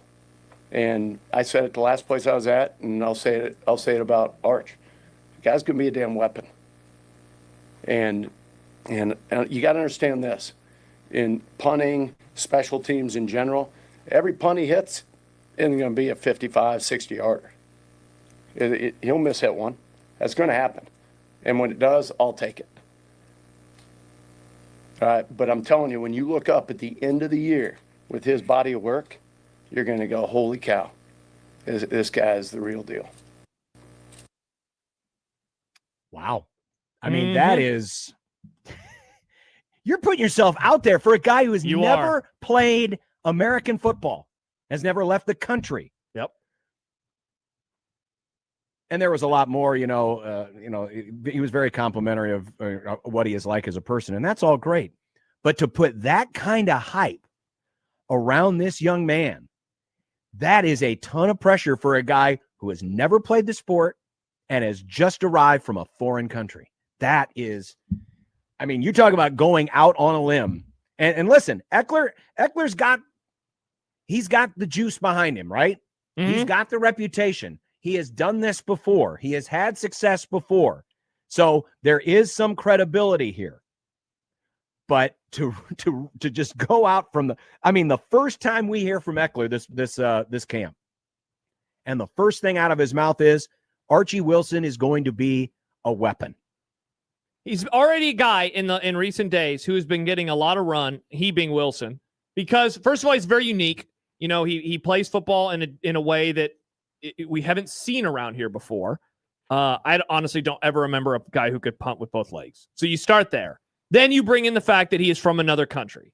So like the story behind him is already pretty different, and I think you were going to have some natural excitement. Apparently he can really control the spin of the football, which also is playing a part in it. So there's already been, I use that as this long runway, John, to say people have been pretty pumped about it. And I would say in recent days, the chatter has picked up the most that I can remember about special teams or about an individual on special teams. And so if there was ever going to be a day maybe where you'd expect the coach to say, all right, like, let's chill out a little bit here. We're excited, yes, but he's got a long way to go. You figured today would be the day. And instead, I watched that press conference, and I'd leave thinking, okay, he is going to be, we use the word strength describing the offensive line. I would say with a punter, you can use the word weapon to describe their ability to change the field. Is he going to be a weapon for Nebraska football, John, in 2025? Because certainly his head coach, or that's what his head coach and his coordinator are saying. He's adding coal to the hype. They're train. not. These aren't our words. These are their words. Choo choo. Now, this might be a bit too broad for you guys at the second without having the numbers, but how many games last season do you think, close games, that Nebraska had that they could have won if they would have had Archie last season? And he's like as good as they're describing? Yeah. I mean, it's hard to say because like sometimes special teams cost them in obvious ways, like a muffed punt versus Iowa or a missed field goal versus Illinois. You know, so I'd have to almost go back game by game by game to look at like field position, but certainly Boom Sheeny wasn't always booming the ball down the field last year, and that caused for some short fields for the opposition. But I would also say this, John, and correct me if I'm wrong, he did not have a Daniel Cerny moment versus Michigan State. No. Where he punted it the wrong way and the guy scored an easy touchdown, right? No. So like that never happened. The irony of all this is, in a perfect world, you never want to see this guy on the field because you don't want to punt, right? Yeah. You don't want to see this guy on the field. You want to finish every drive with, either a PAT or a field goal kick. Mm-hmm. Now, of course, that's never going to happen. You're going to have to use him at some point. But to describe him in such glowing terms means they are expecting monster things from him. Not just good, not just, hey, he's good. No, they expect monster things from Correct. him. Again, weapon. They expect him to be able to change the game for Nebraska in all the best ways. At least a safety net at work. This is either going to be one of those deals where it's like, man, coach was right. This dude's the best. Or this is going to be one of the biggest things to blow up. Because I can't remember too many times covering this program where a coach, whether it's a head coach, a position coach, a coordinator, spoke this definitively and demonstrably about a player. Mm-hmm. We didn't talk about Mike Rozier in these terms. He was good, but you never heard he's going to be a weapon, Yeah. Kind of part of that. And part of this too is, the reputation, that just wasn't their way. But today's coaches are a little bit more apt to, really talk things up and hype things up. This will be, honestly, I'm one of the things I'm most excited for in game one is the first time Archie steps on the field, because I want to see if this is true. I want to see if this truly is a weapon. It's going to be awesome. It's going to be awesome to see if this is, like you said, if this is all actually real. Because, John, if it is, I can't believe we're talking about this with a punter, but it does change the math. How do you score more touchdowns? Well, you have fewer yards to go. Okay, so how do you have fewer yards to go? Well, you do a good job at controlling field position. Okay, so how do you do that? Well, on one side, if you have to punt it, you pin them back. And on the other side, then you get the ball back, in theory, if you get a nice stop closer to the 50-yard line. Like, to go back to Nick's question, think about the Iowa game. That game was often a field position game. Nebraska's had so many of those field position games over the years where they're unable to get out of the back of the end zone, and the other team is always starting around midfield, and suddenly the dam breaks because they don't have very many yards to go. So that was just part of what was said today. Unfortunately, I didn't get a chance to get through all of the audio, but I definitely right off the shoot, first question asked, it's Archie. He's going to be a weapon. Yeah, for sure. I'll tell you what, we'll take our break a little bit early so we can come back and talk through our rank of the position groups. Okay. So the 8 different position groups: offensive line, defensive line, quarterbacks, wide receivers, running backs, linebackers, secondary, and yes, we are including the kickers and the punters. Where did we put them? Where did you put them? You can answer our question right now on the JTech Construction Zone Twitter page. You want to rank them in order of your confidence as we are midway through training camp. That and a whole lot more as Unsportsmanlike Conduct continues in just a moment. A quick reminder that this week's Zone Deal is for Backlot Tap House. It's Omaha's place for the best Detroit-style pizza. With 30 beers on tap, you can get $50 worth of gift certificates for only $25. They go on sale this Friday morning at 9 a.m. at 1620thezone.com. You can also listen all week to Connor's show for your chance to win. Again, $50 of gift certificates for only $25. The Zone Deal this week for Backlot Tap House, 1620thezone.com.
It's Unsportsmanlike Conduct, The Grum, on 1620 The Zone, 1620thezone.com, Zone mobile app, and zonetv.live. Don't forget, you can watch us anytime on zonetv.live or our YouTube channel. Make sure you subscribe, because anytime we go live, any of our shows, you'll get the reminder on our YouTube channel, 1620 The Zone TV. So, the question has been posed. Halfway through training camp, what is your confidence ranking in the position groups so far? Granted, we've seen one practice, bits of others. Most of it's based on hearsay or what the coaches are saying. But what order do you want to go in? You want to start at the bottom and work our way up to the top? Yeah, let's do that. Let's go worst to first. Number 8, and there are 8 different groups. 8 different groups. And we're counting kickers and punters. We're not doing return specialists only because we really don't know definitively who the returning specialists are going to be. I guess technically you can say we don't know who the starting place kicker is going to be, but it's a pretty narrow competition, so we'll just go with what we have. Number 8 for me is defensive line, which honestly, it's probably the case for a lot of folks, only because this was the position group that had the most to lose. Yep. You lost 2 big anchors on the inside. It was one of the biggest questions coming into camp. And so far, I haven't heard anything to make me feel worse about the defensive line, but I also haven't heard anything that makes me feel like, oh, this is definitely not going to be the weak spot that we thought it is. It's probably going to have to wait for the first few games before we really see the impact of what this group is, minus the polar bear, minus big ass Ty. But I put the defensive line at number 8. Do you want me to tell you if we disagree where I have them, or do you just want me to go with my number 8? Go ahead with your number 8. My number 8, kickers and punters, which is funny given the conversation we just had about Mr. Archie. But this is, certainly as excited as I am, and a lot of that excitement showed itself, I think, in the previous segment, I will say there is concern about the kicking equation with this, John, and what we're going to see there. I know that they performed admirably in front of the media. I think even today, but especially, was it last week? I don't remember which of the times. I think it was the open practice where they were nailing the kicks. I've heard that in other practices, maybe it's been a little bit worse at times. I don't know, man. There's just something about that position where I'm truly, and I need to see it before I believe it mode, given how Nebraska's done such a poor job over the years. And Sam McEwen has brought this up a couple times with Cerny. Even if you're buying into Wilson, Cerny came in, there was a lot of the same chatter, and he really, really struggled at the start. He's doing all this stuff in practices, and I do think that he's going to be good, just given everything that we have heard. But there's still that unknown of what happens when you are playing in a football stadium with 70,000 people, and how does that show itself? I'm not a good golfer, but if 5 people are watching me, I'm even worse of a golfer. What's it like when 70,000 people are watching you for the first time? So I want kickers and punters last. So who's your number 7? Number 7 is the running back room, and it is certainly not because of the guy at the top. I am a big Emmett Johnson fan, as we've talked about numerous times on the show. I think that he can be a 1,000-plus yard all-purpose back. I think he will be a 1,000-yard all-purpose back. But, and I'll give you a concern with him and then a concern with the rest of the room. The concern with him is he has not been proven to do this over the course of an entire season. And by do this, I mean carry the load. He averaged over 20 touches a game last year from the line of scrimmage in the last 4 games. Can he do that over 12? We don't know the answer to that question.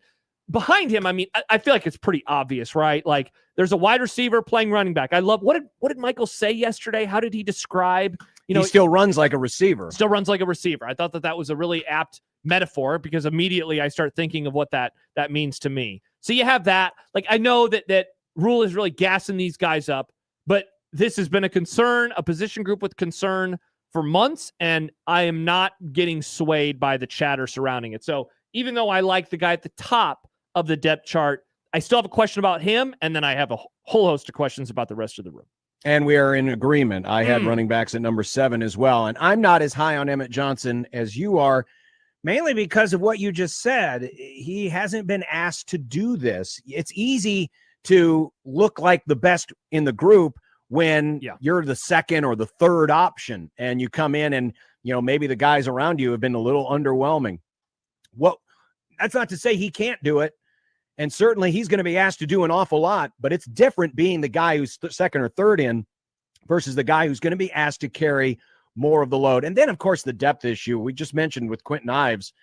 I don't think we can really count on him being available for the first game. So now you're talking about the number one back being a guy who hasn't asked to be the number one back before. His backup in Mekhi Nelson, who has little to no experience. And then the third guy in line is probably Isaiah Mosey, is a guy who's just been moved into that spot. So, yeah, the concerns for the running back room that we started with at the beginning of the season, if anything, they've gotten a little bit more concerning because Quentin Ives has not been able to practice so far. So, and honestly, as I talk myself through this, I almost would like to flip and put running backs at 8 and defensive line at 7. Interesting. So then what do you have at number 6? Number 6 is where I slotted in the kickers and the punters, and where, certainly hearing about, what Archie Wilson is going to be like when a coach is talking about him as a weapon.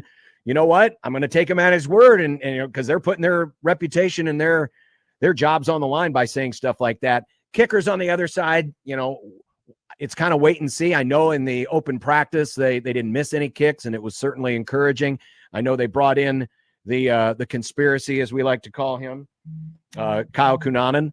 I think he will probably end up winning. Not QAnon, Cunanan, but he will probably end up winning that job. But until it's kind of one of those with the kickers, I need to see it. Also need to see it with punting as well. But based on how they have been talked up so far in camp, that's why I have this group slotted in ahead of both the running backs and the defensive line.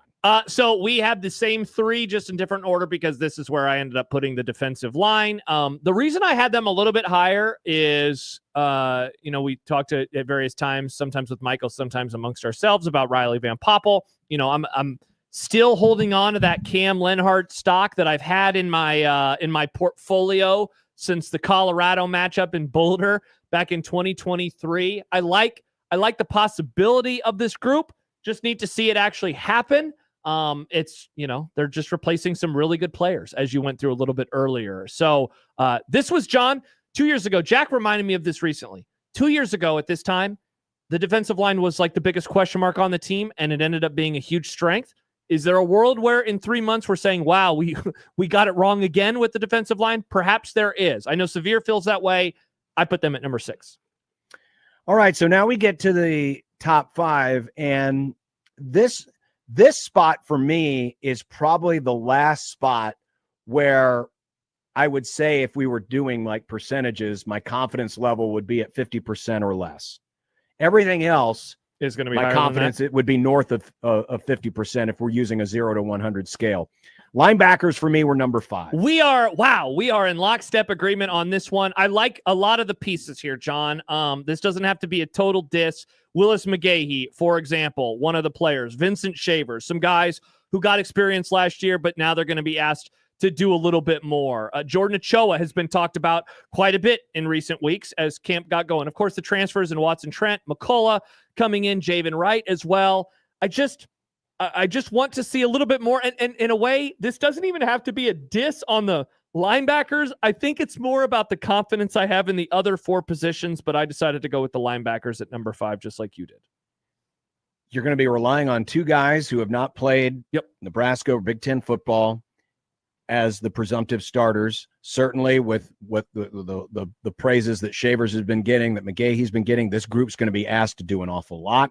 They're going to be asked to apply a lot of pressure on the quarterback. You've got one guy who has a lot of returning experience returning experience at Nebraska, and then the other 2 in McCullough and Watson Trent, they've been at other places. Yeah. We'll see what that jump up is like, in terms of competition level. It's a group that I think has a ton of potential and certainly could end up being, when at the end of the year, one of those, hey, they ended up better than I thought they would. Yeah. If there was a group, a position group on this team that fits that mold, for me, linebackers could be that one. It has maybe the lowest floor, but the highest ceiling in terms of, the ability to jump up and be a pleasant surprise, for lack of a better term. So yeah, we both agree linebackers at number 4. So our top 4 are identical, but in what order? Where did you start with number 4? Number 4, I went with the defensive backs. Ultimately, I'm guessing you're going to have them a little bit higher. I think, and this might be a little bit unfair, but I just have felt at various times over the last few years that we have been excited about like the defensive backs in particular, or a position, because they're bringing back X, Y, and Z, and then they're just not as good as maybe we expect them to. Like, there's a part of me that wonders, and I know he's not a sophomore, but could there be a sophomore slump coming for Sierra Wright, for example, the actor, as he now has his second go-through with the Big Ten Conference? I don't really know how much Bly Hill was going to contribute, but obviously he had that recent injury that's going to take him out of the rest of the season. John, when I think back to last year, I kind of think that was the weakest part of Nebraska's defense. And so I guess to go back to one of those old adages that I've long had, not all experience is good experience. I'm not trying to say that these guys stink, certainly, because I have them in the top half of all the position groups, but I did not feel as comfortable at putting them in the top 3 or even 2, which I'm guessing is where you're going to have them. Well, at number 4, and this is probably where we're going to have the biggest disagreement, I put the wide receivers and tight ends. This is, and maybe some of this is a little bit of the past coming back, but this is the ultimate group where I need to believe it. I need to see it before I believe it. Yeah. But at the same time, I can acknowledge everyone's been high on them. They particularly like the young, guys that are coming in, Mills and Clark and Smith. They're going to have an opportunity to flash this year. Certainly a lot's going to be put on Dane Key, who earned that single-digit jersey. The interesting thing is, we haven't heard much about Hunter in this camp. We have not. Which is fascinating because it was kind of like the way we talked about him. Key and Hunter were going to be the guys. Hey, these are the guys that are going to, make it work, but we haven't heard much about him. And I wonder if that's a good thing or a bad thing. But again, for me, this is the need to see it before I believe it group. But I can also acknowledge at the same time, a lot of people are very excited about the possibilities. Certainly the body types are a lot better. And we all know that Ja'Cory Barney is got to be the mouth of camp so far. He has been talking it up and been very, very, very confident. So got him at 4 right now, but some of that admittedly is based on past experience. Well, we actually don't have that massive of a disagreement because I put them at 3rd. So okay. I don't have them in my top 2. I think what you said there about an Isaiah Hunter is a part of my reasoning, why I decided to put them at number 3. And I mean, look, as excited as you can be, you are relying on a lot of certainly new transfers, but a lot of young players as well, who either have not played or have very limited experience. The tight end room, like the most talented guy in there, has also limited experience, and he's coming off of surgery. Of course, I'm talking about Carter Nelson. Look, I think Dane Key and I think Ja'Cory Barney are going to be really, really good. After that, I think it's a lot of question marks with both the wide receiver and the tight end room. So that's why I felt comfortable only putting them at 3rd. But, I still am pretty high on this group, and I think Dane Key can be awesome. All right, so you put secondary 4, receivers 3. I put receivers 4, secondary 3rd. Okay. I kind of echo some of the same things you said, and this is a little bit of a downgrade. And this is based mostly on what we heard from the open practice, how the secondary was kind of getting used up a little bit. Now, it's still going to be a good group, I think. It's still going to be, one of the strengths of the defense. But I just feel a lot stronger about the last 2 groups on our list. For me, those were the 2 easy picks for 1 and 2. And so someone had to finish 3rd. And for me, that was secondary. So this leaves both offensive line and quarterbacks at 1 and 2. So I'm curious which way you went. I put the offensive line at number 1, and I put Dylan Raiola and the rest of the quarterbacks at number 2. Same.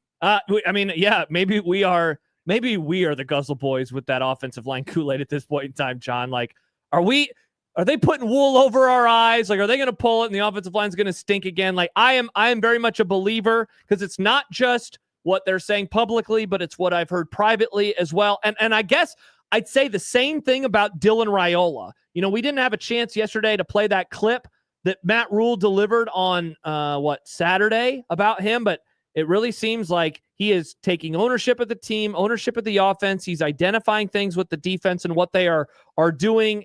His relationship with John Butler, which we talked about yesterday with Mitch Sherman, I think is pretty interesting as well. But I think the offensive line I think it's going to be a really good part of the team. I'm with you. I know you voted on strength on that poll question earlier. I would also vote them a strength. So really, I think I put offensive line 1 and quarterback 2, because beyond Dylan, it's a backup quarterback room in college football where you just don't really feel a whole lot confidence. But, I mean, this is more about the positivity of the offensive line than it's like a diss on the quarterback room.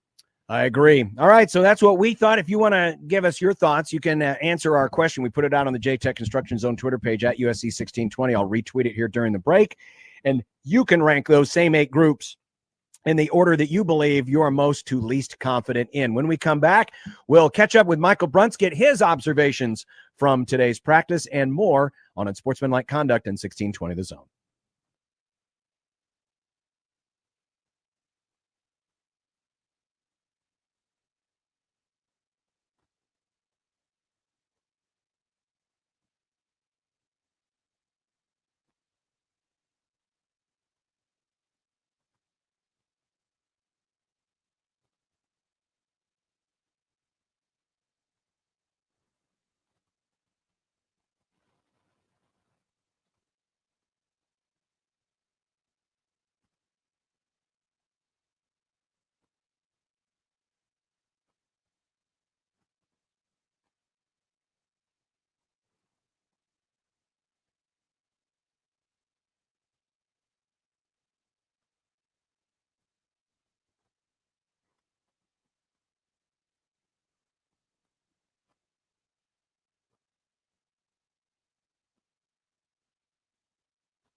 Here's a story of a man named Brunsey who covers Husker sports, boys and girls, like football and basketball, even weightlifting, like front squats and curls. Then one day, good old Brunsey called a talk show, and acting on what they thought was a hunch, John and Josh wanted to start a family. And now we get to talk to Michael Bruntz. It's Michael Bruntz. Michael Bruntz. Now we get to talk to Michael Bruntz. Of Husker 24/7, Brunsey, good afternoon. How is the garage? You got the worst of the storm damage of any of us on this show. It's still bracing a very large tree, so it's doing its job that way. Power came back on this afternoon at about 2:00. So you just got it back? Yeah, I'm just sitting here, just like staring straight into my air conditioning register. It's great. Blowing hot air or cold air right in my face. Bruns, we our plight is nowhere near as bad as yours. The back part of our fence did fall down, and we're renting, and the fence is actually not owned by our landlord. So it was totally up to the people on the other side. And I actually saw, oddly enough, the boyfriend of the house owner. I didn't ask any questions. I was like, okay, cool. And they were like, we will get it fixed by Tuesday. This was Sunday. Sure enough, they got it fixed today, and Banks, who has been so annoyed as he's gotten taken out on a leash every day the last 2 days, I let him out in the backyard. He just goes and sits down and stares at me. I said, Banks, the whole yard is your oyster. You can run around. He just looked at me. So he was excited. Nice. Yeah, no, we got the power back on, which is positive. Got the tree. It was about a 50-footer that fell in the house or on the garage.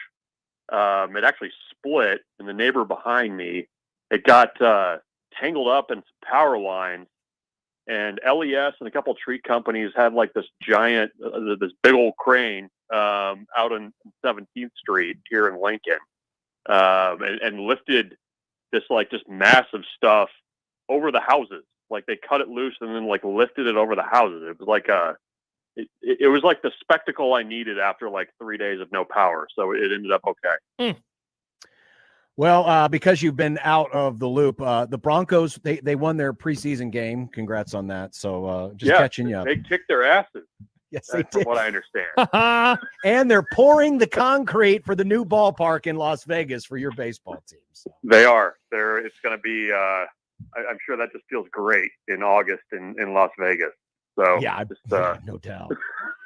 All right, so 125 degrees, just right in the face. Listen, as you're now getting cold air blown in your face, what about farts and skillets? Nice. I told somebody I've got a lot of family from West Virginia, and I've never heard that one before. That was a new one to me. Had you guys heard that one? That never had to be new, right? As someone who's used a lot of fart euphemisms, that is one I've never used. He even kind of explained it, and I didn't feel like the explanation really added much to it either. But apparently, Nebraska's punt returners are going to be farting in skillets all over. So I guess good luck with that, Arrowhead Stadium. But yeah, that was I always enjoy a good Mike Eckler session. I feel like I learned something. I feel like I get motivated, and we'll see what happens. Bruns, it was funny because I got alerted to the press conference. Like I knew it was happening. I was eating lunch though, so I didn't have it on. And I got a text from your coworker, Mike Schaefer, about it. And so I went in with like a little bit of hype, I guess you could say, on what to expect. And sure enough, I thought that it delivered. The Archie Wilson stuff, John and I did a whole segment about it. I don't think we've ever done a whole segment in a positive way about a punter at Nebraska before. Certainly not before he even arrived. What best describes your view of the situation, given that he's never even played football yet, and he's being talked about like he's one of the best players on the entire team? Yeah, I can see what Matt Rule and some teammates have talked about, like personality-wise, like he's extremely popular already on the team, and it's not just the accent. Like he seems like he seems like a kid that's kind of ready to handle whatever the fishbowl is here, even though he probably has no idea what it actually is like. But I don't know. I mean, it's interesting, because Nebraska has done the Australian kicker thing in the past, and it didn't work. It was very clear that the first go around was it Daniel Cherney? Didn't have a great handle of rules and things like that. And I think part of it, and kind of have these guys coming over and having the success that they do, I think part of it's just kind of an individual thing. Like, can guys personality wise kind of grasp things, and can they, handle the pressure, which, I'm sure somebody, in the U.S. can tell you about the pressure and whatnot, but it's another thing when you're standing out there and, you've got guys, trying to block the punt in the middle of 100,000 people. So, I don't know. I mean, Matt Rule has certainly, raised the bar for what his punts are going to be like and what he's able to do. And I'm sure there's probably going to be some hiccups, but they feel like they've got a guy that is pretty special. And obviously if Mike Eckler kind of had him stashed away as his next punter at Tennessee, I mean, I think that tells you, what he thinks of him. And I mean, I'm kind of curious to see the whole left foot, right foot thing and being able to kick with both feet. It's a very,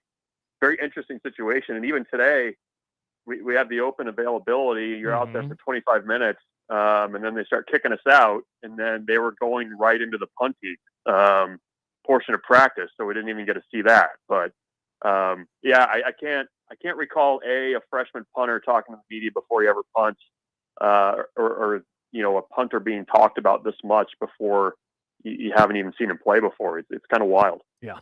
On the other side of special teams, the return game. What more do we know halfway through camp? We know that Ja'Cory Barney's been pretty vocal about what he intends to do or wants to do, but what more do we know about how that side of special teams is going to be? Yeah, I mean, in the conversation from Eckler today, the thing that kind of stood out to me most was when he said that they want to lead the country in punts returned, not necessarily yardage, not necessarily touchdowns, but they're going to try to return a lot of punts. And I mean, that to me, I mean, if that's the goal of your group, I mean, that says plenty about, how frequently you're going to see fair catches back there. Like, I think the days of fair catching the ball with 15 yards of turf between you and the defender are probably over. So I think that's okay. I mean, and I think it's a way to kind of set the tone for the return groups of, look, we're not just going to catch the ball and hand it back over to the offense. We're going to make a play or two here and try to, win the field position battle a little bit, which, I mean, as you guys know, that's something that Nebraska hasn't done with any kind of regularity in pretty much forever. So that to me is that should be a big deal. I mean, will they be successful? I don't know, but yeah, he said they want to lead in punts returned and average 10 yards per punt return. So, I mean, if you're doing that, I mean, that's light years from where Nebraska's been since 2014. So that would be a big deal if they would even get close to that. So I kind of took that away. I do think they actually have a pretty good group of returners to pick from. I mean, I know Ja'Cory Barney has said it's him, but there's other guys working there too. Who ultimately ends up returning kicks is going to be a little bit fascinating because they've got guys that have done it elsewhere and done it successfully elsewhere. So it seems like there's at least a lot of options that he's going to have to kind of pick from to make this group a little bit more explosive compared to what it's been. Brunts, you mentioned availability. How did you approach it, just given that this is the final one that we're going to have before the season gets going, in terms of what you wanted to see or keep an eye on? Yeah, I mean, it's running backs. I was around the running backs. I think, what are we, 16 days out? I mean, it feels like it would be a bit of an upset by now if it's not Emmett Johnson followed by some combination of Mekhi Nelson and Mosey, depending on whatever Quentin Ives' health is. And he was in a yellow jersey and they weren't allowing him to do any kind of contact work today. They actually kicked him out of a drill because he was trying to go through the drill and he couldn't do it. It wasn't allowed to. So, I mean, that feels a little bit settled until his injury situation becomes clearer. But I was looking there. It was very obvious that Dana Holgorsen was taking a lot of interest in that group. He was essentially following them from station to station and kind of honing in on things, which, I mean, read into that what you will, but, there's obviously a lot of care and attention being placed on that group. So I was focused there. And then it just seemed like, are we at the half point, like, of fall camp, pretty close to it? Feels like it. It felt like there was a lot more guys that had been kind of questionable or nursing things at the start of camp that were now back full go. So that's a good sign. I mean, probably the biggest one to me was either Turner Corcoran being fully cleared, and then Jalen George, the transfer portal addition. He finally got rid of the green jersey and was normal. So that one I think is really important for depth on that side of the ball, because they were really hoping that he was going to come in and be a difference maker for him. Brunts, if Nebraska's defensive line last year got two of their main guys with the single-digit numbers. Riley Van Poppel gets awarded the single-digit number this season. How is there anything to read into that as the ongoing conversation about the defensive line and, John Butler and the boys trying to, deflect all the doubt about this group, which had a lot of questions about it coming in? Yeah, I mean, I think it's probably more of a reflection of Riley. I mean, I don't know that there's too many guys over there that are, as big a leaders as he is. I don't know if it's position specific, but I mean, you hear him at the podium. He goes 15 minutes easily, and talks a lot about leadership and kind of the role he's taken. His teammates have said that too. That one didn't shock me. I mean, maybe the fact that he's just a redshirt sophomore, that's at least noteworthy that he's a little bit younger. But I think if you're looking to add guys on defense, I think he probably makes a ton of sense because, yeah, I mean, he's leading that group by far. I think he's probably a little bit more vocal than Elijah Judy is in that group. And, I think he's going to be really valuable, kind of in the way that Ty Robinson was, with kind of leading the defense last, not the same performance-wise that he's going to be on that level, but I think he's just going to be that kind of anchor point for the defense that guys can rally around. So it would make a lot of sense that he was voted to get that single digit, I think. Hey, Bruns, John and I in the previous segment, we ranked the position groups 1 through 8 because we combined wide receivers and tight ends and then kicker punter in terms of most to least confident. I'm not asking you to rank 1 through 8, but do you have like a top 2 on the position groups that you're most confident will have a good 2025?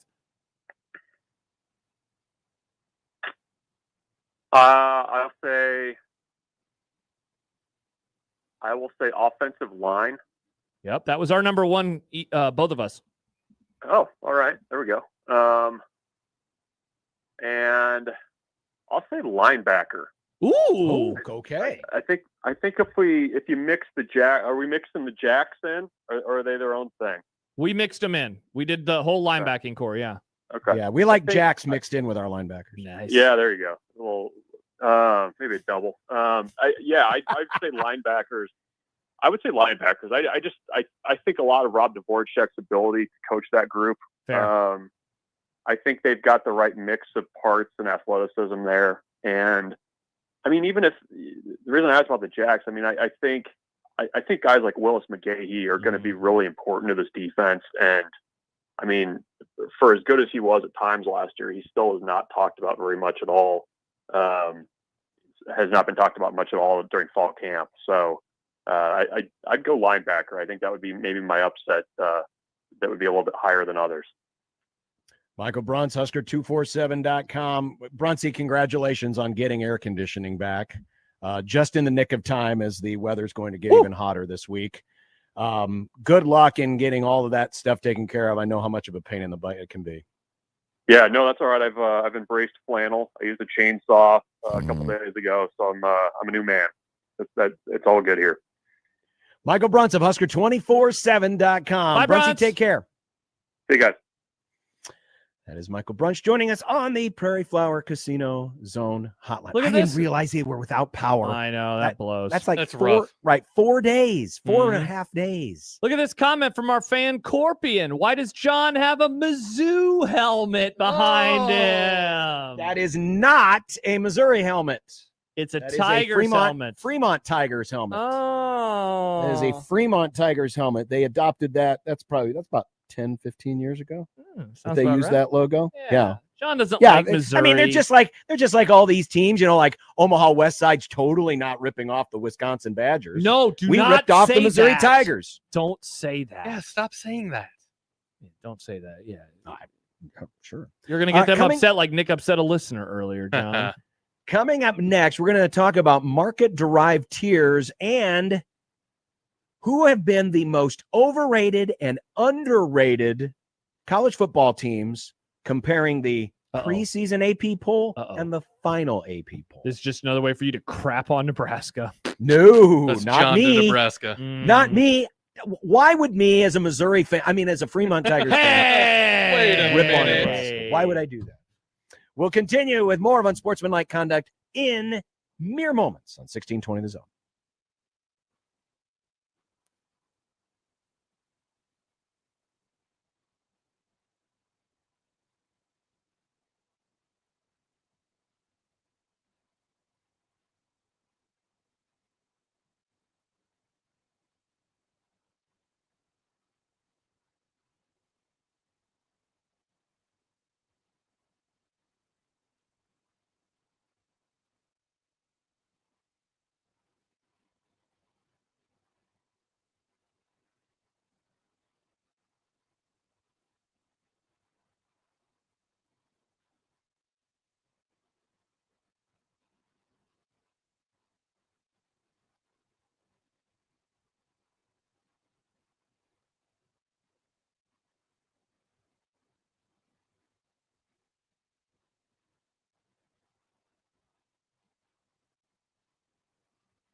Don't miss your chance to win $5,000 with the Kinda Like NIL giveaway. You can enter to win now at 1620thezone.com. And as we've been telling you all day, so much stuff that you can win and so much more stuff in the future that you can win. Make sure you bookmark it and visit daily, 1620thezone.com. John, you're an idiot. Why? Well, first of all, because you are. Second of all, because there was a great post just now from College Football Classics. Sadly, John hates college football. I didn't say that. But it was just a screenshot. But he loves classics. That's why I can't believe hhis response. So it was just a screenshot of a college football schedule from this looks early to mid 90s from ABC. Michigan playing Penn State, Virginia Tech playing Virginia. And all I said was, I said, I can hear the music because it was on ABC. And John responded with the link to Yakety Sax on YouTube. John is 100. He loves things that are old, but for some reason, the decade in which he became a man, the 1990s, he doesn't like. Even though the 90s, no, Nick, not this. And he doesn't like it.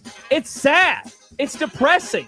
If I would have quoted some... Hey, we got to repurpose this music. This used to be the Nebraska special teams music, but now they've got a magic punter who's going to be a weapon. Yeah, we can't use Yakety Sax anymore, so we might as well repurpose it for something else. By the way, Yakety Sax a fine song. No, and how do you know that I wasn't commenting on Michigan and Penn State, two of the least liked teams in America?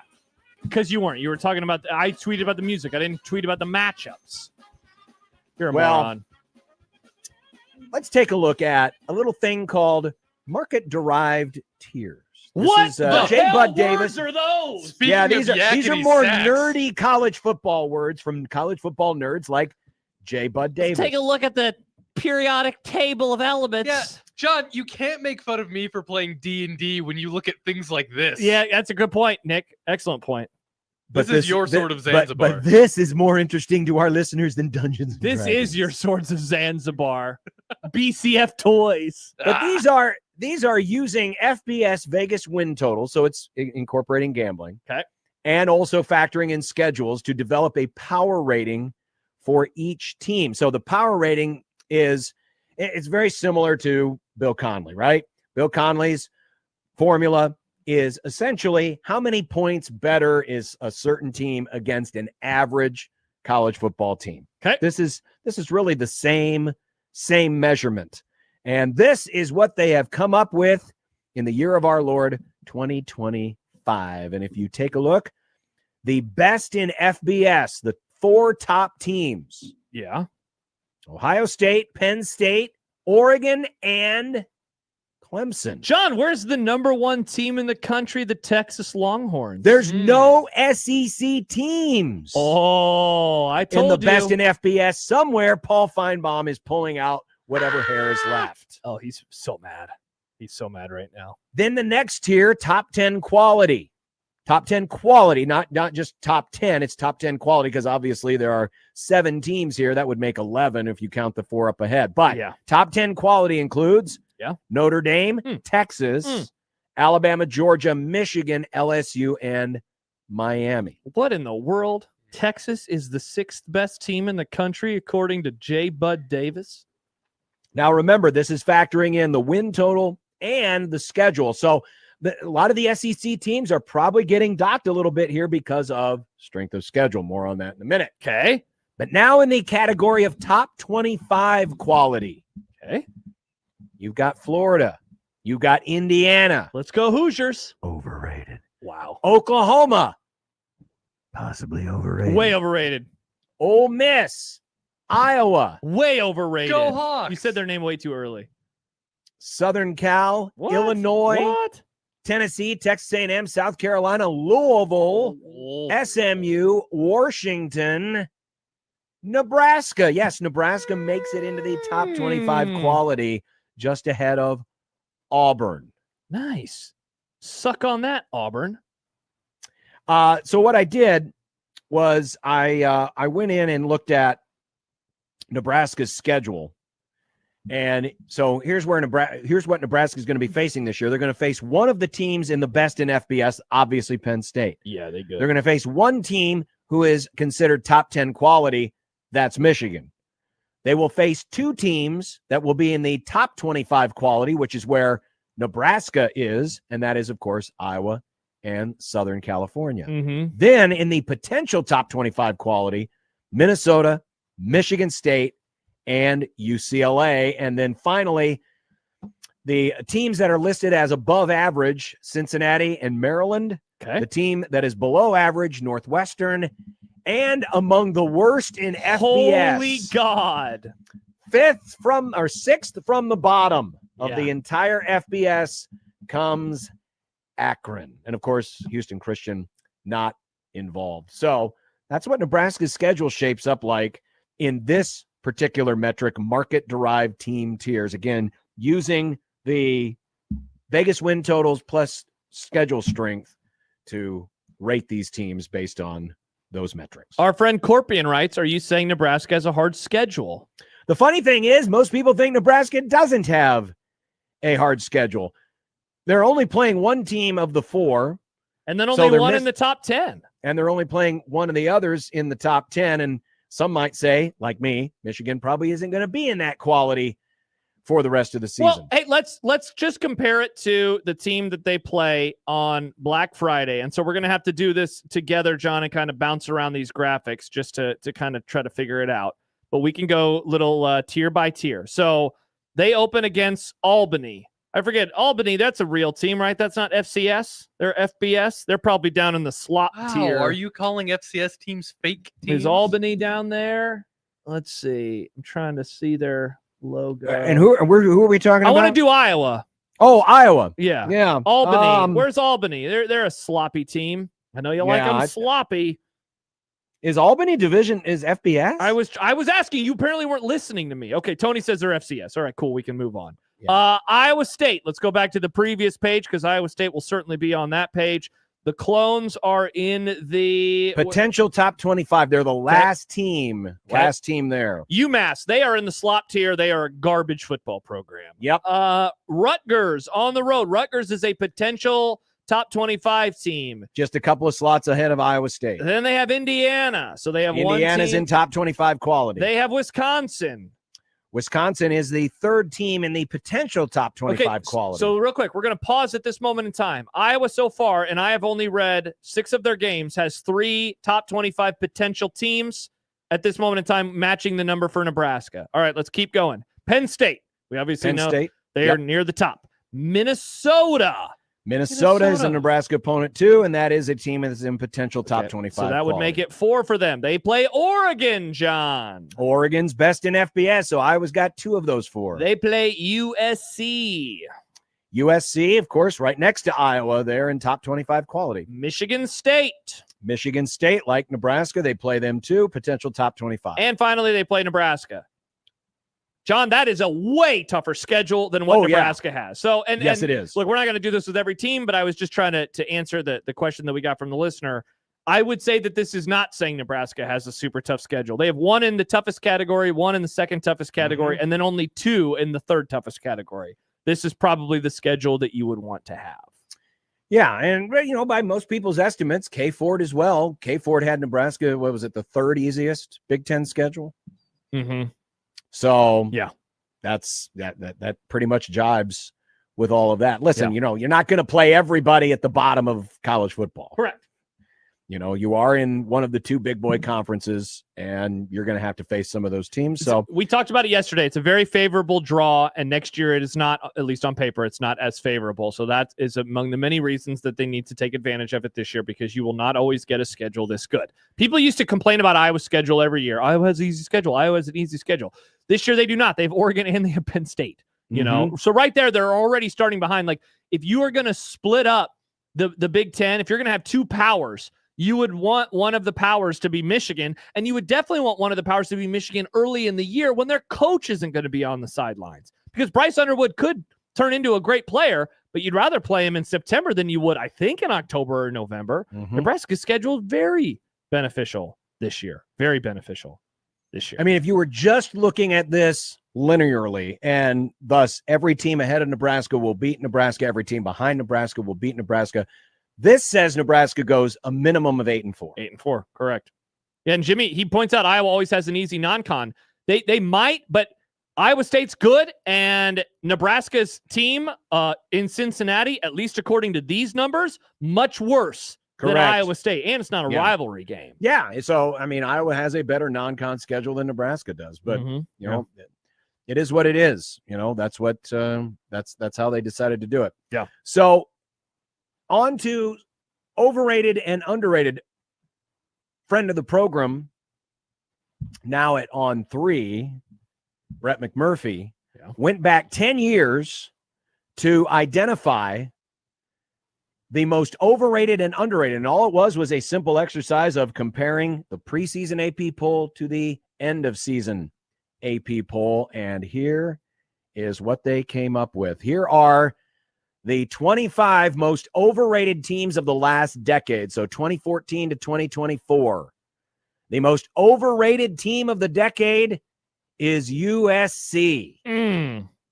Followed by Auburn, Texas A&M, LSU, and this is kind of surprising, Wisconsin. I would not have guessed Wisconsin, but there they are.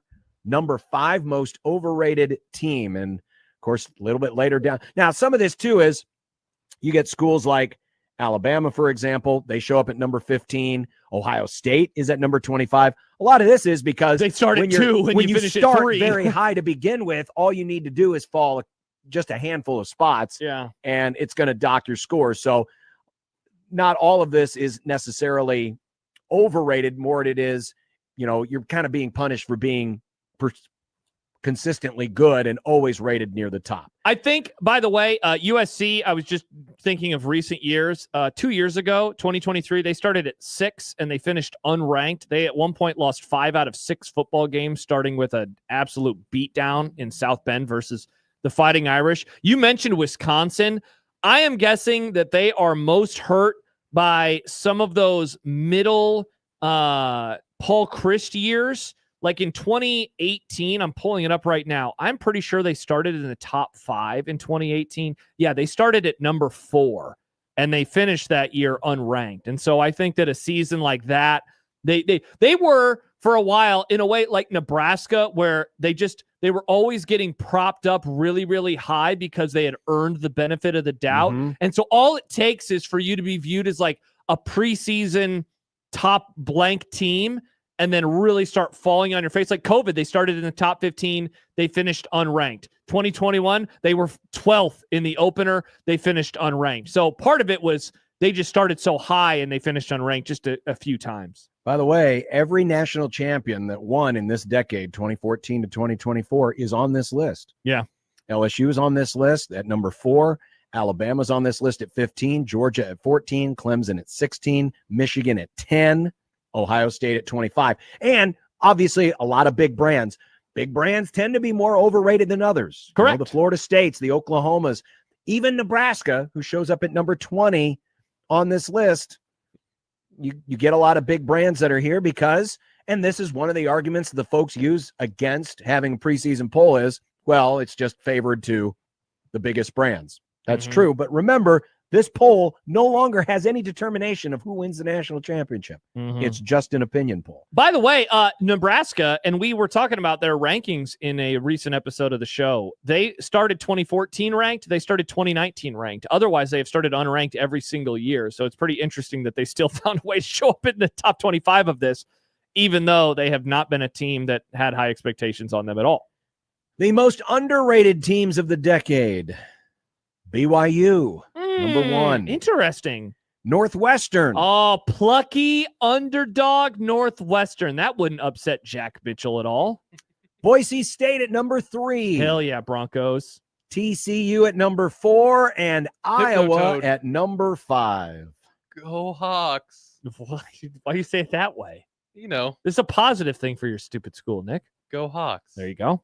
Indiana. How about Indiana? How much of that is based off of last year? I would say a lot of it. Whew. I would say a lot of it. Cincinnati, of course, a team that made the playoff. Yes, they did. They show up here at number 7. But again, not as many bigger names. You got a lot of Big Tens, or excuse me, now Big 12 and ACC schools on this list, and Group of 5 schools. Highest Group of 5 schools, Boise State, but Louisiana coming in at number 11. Tulane at number 14. These have been the most underrated teams. And again, I guarantee if you go through this exercise and maybe expand it out to 30 or 40 years, obviously you have more data points. I think that would be a very fascinating look. Might be worth, an examination to see historically if this ends up being true. But with a lot of these, like in the case of Indiana, it's really 1 year that shot them up because nobody expected Indiana last year, and they ended up being one of the playoff teams. Yeah, certainly. So those are the most underrated and overrated teams of the decade. Brett McMurphy of On 3 put that out. Thank you, Brett McMurphy. Nice work, Brett. By the way, the off. Well, I want to say it's the off-season topic du jour, but certainly the off-season topic du jour. The off-season undercurrent of discontent has been the brewing battle between the Big Ten and the SEC. Yeah. And the sniping that has come. Obviously a lot of it manifested itself out in the whole playoff conversation. But now folks are using the AP poll as another example. One of the more popular memes yesterday was a lot of SEC honks coming out and saying, oh, look at this. Look at all the teams that have these ranked teams. Texas, Georgia, Alabama, LSU, South Carolina, Florida, Oklahoma, Texas A&M. They each have 5 or more ranked teams on their schedule. Meanwhile, the puny little Big Ten, Ohio State has only 4 ranked teams on their schedule. Wait, Penn 5 State, is a lot, 3. but 4 is only 4? Well, they're just using that as an example of showing the SEC's superiority, to which other folks who honk for the Big Ten say, hey, you're using an opinion poll to make your argument for you. This is the topic that will never end. And guess what, folks? It's only going to get worse from here because eventually these will be the only 2 conferences left. Well, then at that point, there won't be rankings and it will all be decided on the football field. And so nobody can cry about rankings anymore. I can't wait. I don't know about that. But how about this, John? A few minutes ago from Patrick. I think this list just proves preseason AP is a joke. And then I liked this from Corpian. People who get upset over preseason polls make me giggle. Again, it's just an opinion. It doesn't factor into anything. Can confirm. Doesn't factor into anything. Saw this today. So Texas, who is preseason number 1. Go Horns. Wow, Stibbs is going to get mad at you again. Again, I know. Are you going to call him sucky or whatever you say? I don't think Stibbs sucks. Okay. Provided that this line does not change, Texas will be the first preseason number 1 ranked team to be an underdog in their opening season game since at least 1978. Whoa, that is awesome. What a stat. Texas is a 2.5-point underdog at number 3, Ohio State. Barring any line movement, it would be the first top-ranked team to be an underdog in week 1. This is according to ESPN research data dating back to 1978. Previous tightest week 1 point spread for a number 1 preseason ranked team in their opener. Florida State lost as a 4-point favorite at number 8 Miami in 1988. Auburn lost as a 5-point favorite against number 10 Miami in 1984. Notre Dame won and covered as a 5-point favorite against number 4 Michigan in 1990. So the trend has been number 1 is in trouble when they play another fellow preseason top 10 ranked team in the opening game. But Texas, unless again this changes, would be the first number 1 team to be an underdog in their opener in at least 45 years. And so when you say at least, there's a possibility that it actually goes back further. That's just as recent as we have. Yeah, the 1978 is as far back as the research goes. That is incredible. And the line is 2.5. Buckeyes minus 2.5. So they're basically just saying we are giving them the home field. Otherwise, we don't know what to expect in this football game. ESPN Bet says that the Texas-Ohio State game is the most bet college football game. The Longhorns getting 54% of the handle on the spread, 74% of the handle on the money line. And right now, let's see, 56% are taking the under. Interesting. On that And it's game. still August the 12th. There's still many days to bet on this football game. Many days. But not that many days, Nick, because it's almost here. My Chemical Romance at Soldier Field. 18 days away now, Nick. Mm. Wow, 18. I'm excited for Farmageddon. I'm starting to get more excited as we get closer. That is 11 days away. It is. Everyone should be excited for Farmageddon. It's I can't wait. Farmageddon. In It's Ireland. Great Big 12 football. Somebody pointed out yesterday, because we talked to the voice of the Cats, Wyatt Thompson. hopefully the machines go down and everyone gets free beer, like when Nebraska was over there for the game against Northwestern a few years ago. You know what the problem is? It will be free Onside beer. kicks. It will be Guinness. And the Iowa State fans will say, Ugh. no. Guinness is ass. I don't You know if think the so? Iowa State fans I would turn hate down Guinness. free beer. No, Guinness Yeah, sucks. but it's not Busch Light. I hate Guinness. Guinness sucks. I don't like the stereotype that everybody in Iowa likes Busch Light. I They don't like Busch Light. do. Yeah, they do. They Nick. love Busch Light. You're an idiot, though. You suck, some would say. I like Coors Light. I'm a Coors Light boy. Coors Light's good. A lot of Nebraska chill. Iowans. A lot of Iowans love Coors Light. Interesting. But a lot more love Busch Light. Yeah, Nick. They literally drink places. It's out of all Busch Light. propaganda. You think this is fake news? I don't think it's fake news. You I just think it's- they put Busch Light logos on Coors Light cans? No, I think it was a psyop, and a bunch of people fell for it. Interesting. I think people think they like Busch Light. I had Busch Light recently. It was awesome. I had it on Sunday. Very tasty. It's my lawn mowing beer. I have it. I hadn't had it right in now. forever, and Riss and I were both like, wow, this is good. It's no Coors. You know who else it's not? Mitch Holtis. That's right. You're Busch right. Light. It's not Mitch Holtis. You got me there. Uh-huh. Mitch Holtis will join us next. We have more on the Chiefs running game.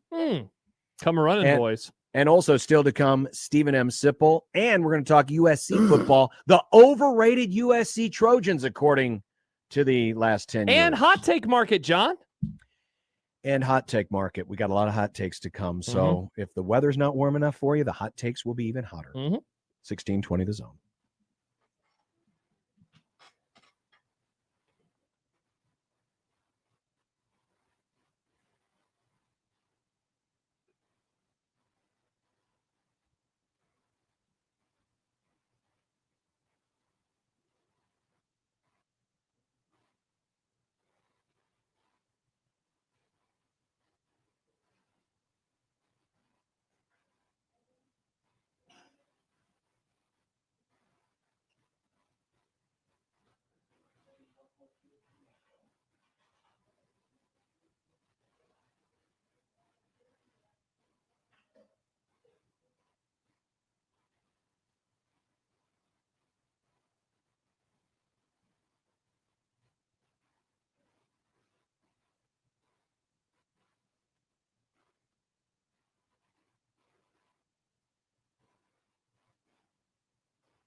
Live from St. Joe, 1620 The Zone presents a Chiefs training camp report brought to you by Hy-Vee, official partner of the Kansas City Chiefs.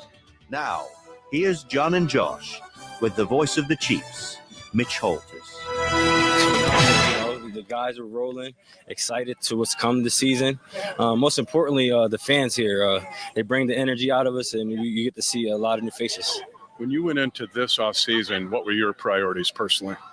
Training hard, making sure I came back physically prepared, and not only that, and just mentally, physically, and emotionally prepared for what's to come this year.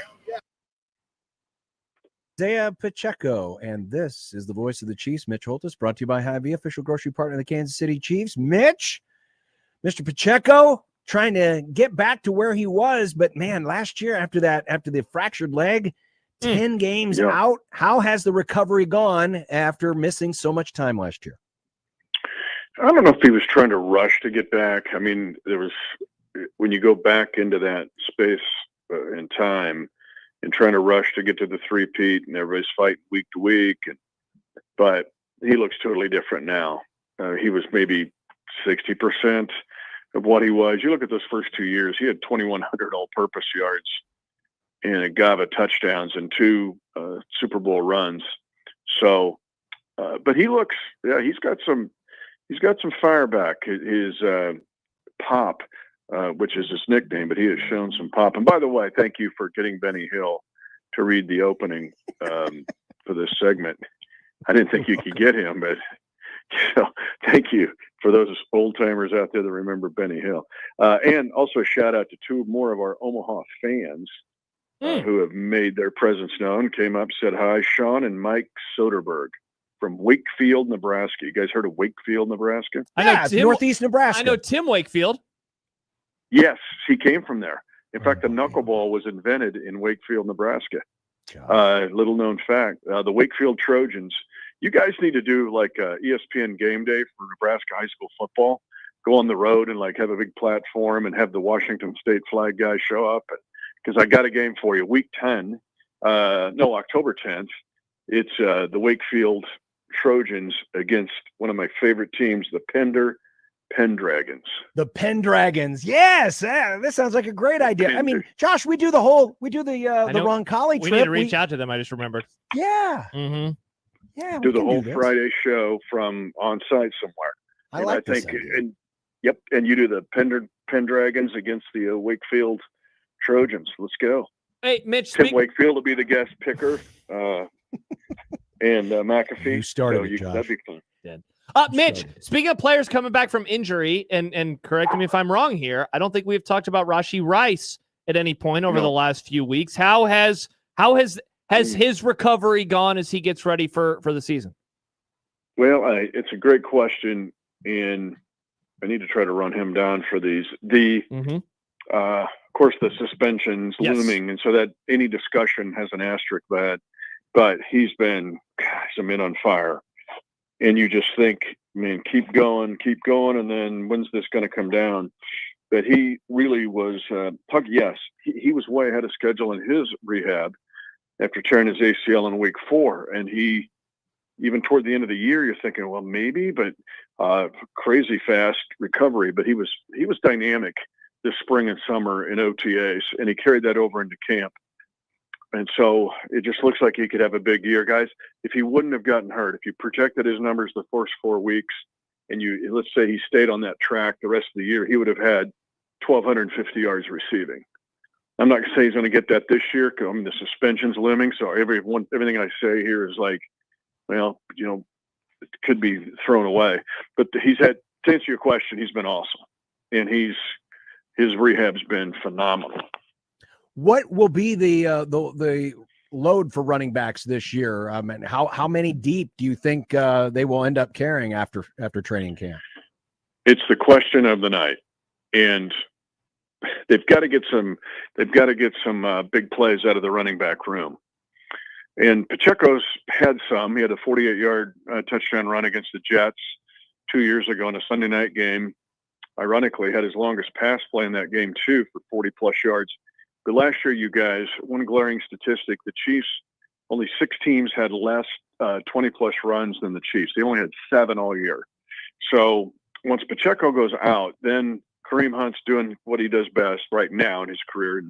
At this point, he's just kind of plowing forward and getting you 5 yards. So you get 2nd, 4, 2nd, and 5. The Chiefs had the most 2nd and 4s of any team in the league last year by far. They're just not getting any big plays out of the running back room. So my question, or your question to me, I'm going to answer with, they've got to find some explosive plays. Is that Brashard Smith, the rookie of SMU? I think they'll keep 4 running backs because you're going to keep Pacheco, you're going to keep Kareem Hunt, then you hope Brashard Smith can give you, a 60-yard run here or there, and then it's a battle. They thought Elijah Mitchell. You guys remember him from San Francisco. He had the rookie record in San Francisco for all-purpose yards. Then he tore his knee up, and he's not been the same since then. So where are they going to get some firepower, big plays from the running back room? And that will be your answer. Mitch Holthus, voice of the Chiefs, brought to you by Hy-Vee, official grocery partner of the Kansas City Chiefs. Mitch, 16 days from now, we'll be in your neck of the woods. In fact, Josh is going to be asking if he can sleep over at your house before the thanks for having me, Cincinnati Mitch. game. I appreciate it. We're 1 bed short at the Airbnb, so thank you. You know what? I'm full up. I just got a call right before the show. I'm full up. Yes. Bummer. Yeah, Crazy how that relatives are happened. coming in.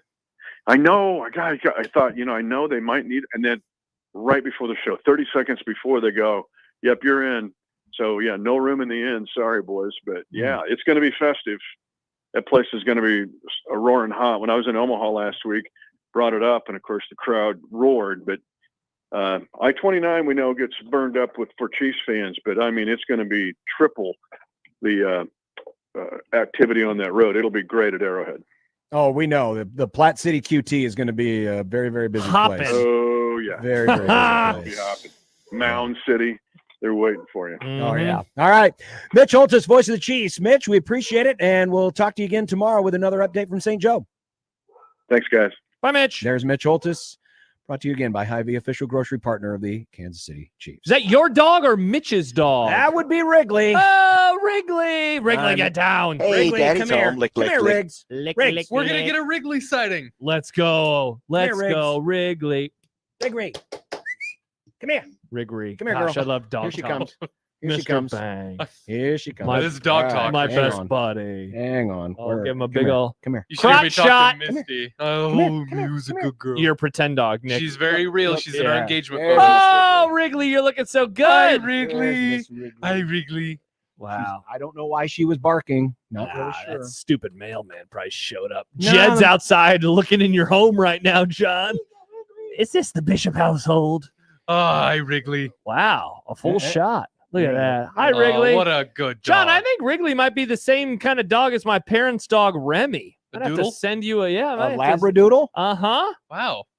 And we just have a straight up poodle. I'll send a photo. I'll find one in my phone. A purebred poodle. Wow. Purebred, Nick? Yikes. You know who else likes purebreds? Yikes. Over. I don't like what you're implying about our We haven't dog. had an over in a while. I know. Over or an under in a while. Designated Hitler. Uh-huh. It's been a little bit. Really. Been a little The over bit. is definitely hit. Mm-hmm. All right. Mm-hmm. You okay now? You all right? You good? Wrigley, everything's all right. Wrigley, we got to get to hot takes. Yeah, Wrigley. Yeah, we Wrigley, got to do you get have to any hot takes. We'll take a break. We'll come back. We'll get to the super hot take market and then the super hot taker, Stephen M. Sipple. It's Unsportsmanlike Conduct with John, Josh, Nick, and Wrigley on 1620 The Zone. Hey everyone, Josh Peterson here for KRT Athletic Muscle Cream. You can go to the website today, krtrelief.com. You can get 10% off your order. All you got to do is just click on the button that literally shows up on the page that says claim 10% off your order. Incredibly easy and free shipping on orders over $15. Told you the story before. Year couldn't have gotten off to a worse start for me. Was trying to put together my best training block ever for a marathon because I was going to run in Boston in April. Had a terrible injury to my left hamstring that affected me for months through the race and then even after the race. And it wasn't until KRT Athletic Muscle Cream was in my life that I finally started feeling better. I had that strain, and this is something that can help you out with those strains or with other stuff as well. Maybe muscle fatigue. Maybe you have cramp pain. Maybe you have deep muscle pain, or certainly the back pain in your life. This is going to help you out. All you got to do is go to the website, krtrelief.com. Take advantage of those great deals. And I'm looking on the website right now. Free delivery as soon as Thursday the 14th, and easy returns as well. Again, go to the website today, krtrelief.com. Get back out doing what you want to be doing and just feel better. krtrelief.com.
Super hot take market. Josh says he has 3 of them, so let's save your spicy one for the end. Perfect. But what do you got to start? I like that idea, John. My first take, I have 2 that I believe in, 1 I can be talked into. I'll go with the one I can be talked into first. This season, we'll have the most number 1 teams in college football history.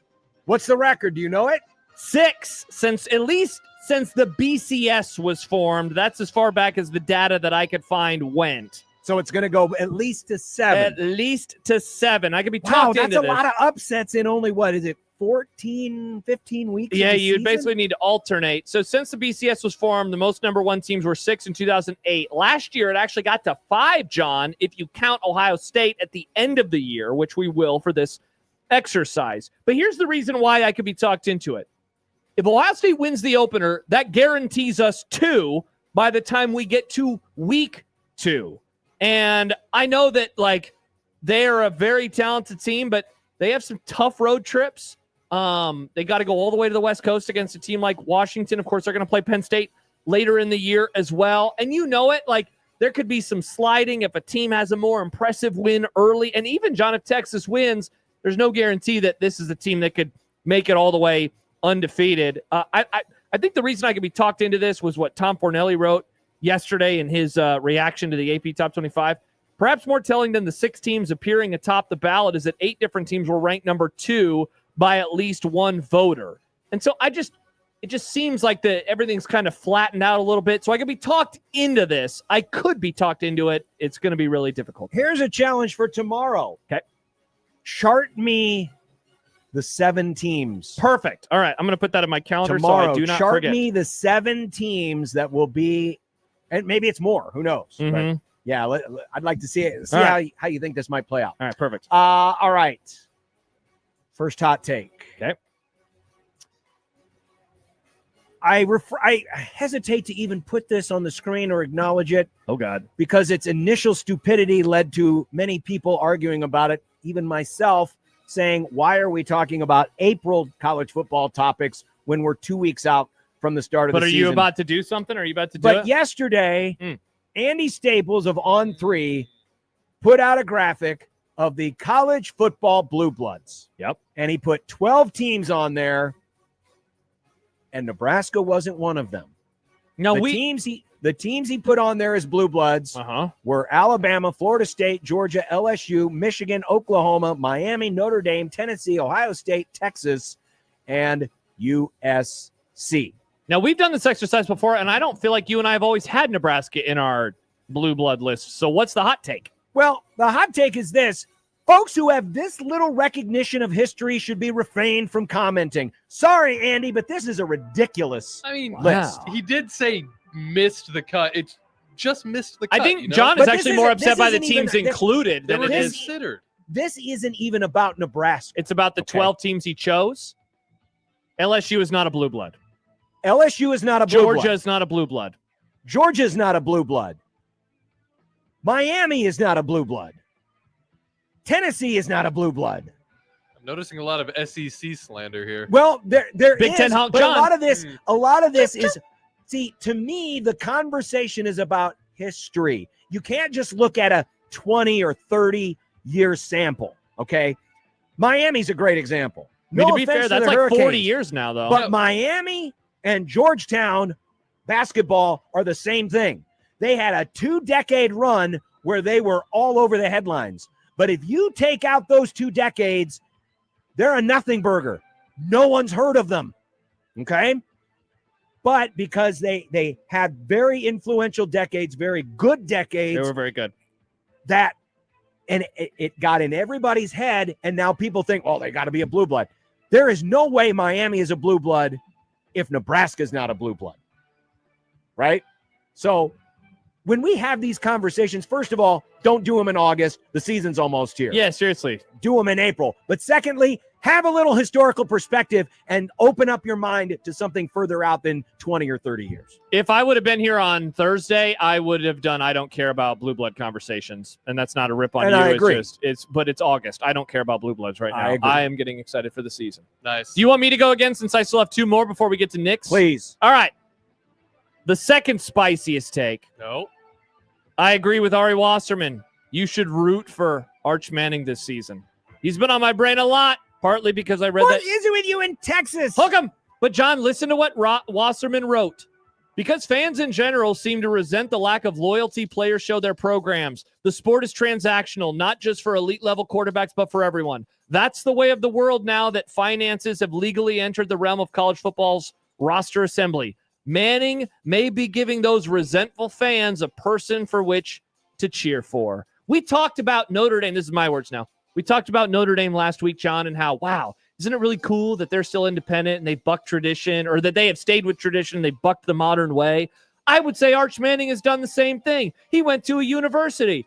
He committed to them when they were a sub 500 team. He stuck with them, even though he was on the bench for the last 2 years. And now it's finally his time to shine, and I hope that he takes advantage of it. This is pretty cool. This is an old school type player that we should all be rooting for. Now, does he maybe do this because he has the means of the Manning name and he's a very rich person? Maybe. Nepotism. But it's not nepotism if he's earned it, Nick, and I think he has. He's a good player. I'm rooting for him this year. This is pretty cool. Old school quarterback in a modern landscape. Sure, he's earned it on skill, but also his last name has probably gotten him pretty far, too. Yeah, but, I mean, he didn't start the last 2 years, so I don't think you can say nepotism.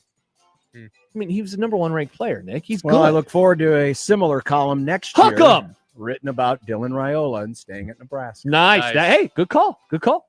Now, You have one, Nick? I Go do. ahead. I have one. I said this at the top of the show. I'm not sure what kind of take this is, but I think that Nebraska is going to lose to Michigan State. In my head, it's a coin flip game. Put it on the list. Okay. Yeah, actually, Nebraska's going to lose to Michigan State. Yeah. Why Michigan State? Have you been diving into the Spartans? Nick won't stop shutting up about the Spartans. It's true. I feel like Michigan State and Nebraska are kind of the same. I don't know why other than vibes, but they're kind of the same, and this game feels like a coin flip to me. Okay. And it feels like the kind of game that Nebraska shouldn't lose. Okay. So they will. Okay. It's like Illinois. Very specific. Yeah. Okay. That is, I don't know if it's a hot take, but it's a strong take, Nick. Here is a hot take I can be talked into, and it wouldn't take me much to be talked into it. Part of the motivation for Jerry Jones to have this contract dispute with Micah Parsons is to promote his Netflix special. Oh.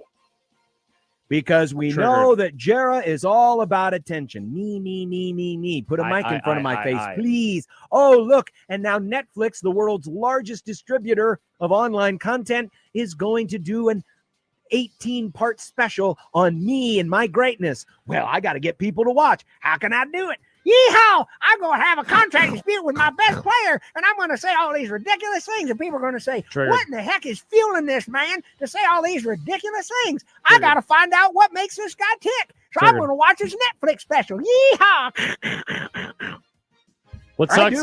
I believe there's a little bit of this. I hate this. That's going into promoting his Netflix special. I wonder what it's like to have an owner of a team that just wants to win football games and not make Netflix. It's great. documentaries. It's awesome. And he kind of stays in the background, and his name is Stan. Also, the part that's upsetting me, John, is that I'm hearing the documentary is apparently really good. Oh, fun. Which I didn't want to watch it, but people like it's really good. Well, Put I it can on tell you one it's of the not 3 good TVs. because it features the Cowboys winning, and that's not good. No, that's You can have Mr. Robot on one TV and then this one on the other. Hot take, I believe. The spicy here one. we go. Get out the plates and scoop the disrespect, because we are disrespecting the Chiefs. Nice. The Kansas City Chiefs in the year 2025 are starting 0-2. Oh. They're losing to the Chargers down in Brazil. Then they're losing to the Eagles in week 2. And everybody is going to be losing their minds. Has the Super Bowl hangover hit the Kansas City Chiefs? Is Patrick Mahomes the 4th best quarterback in the NFL?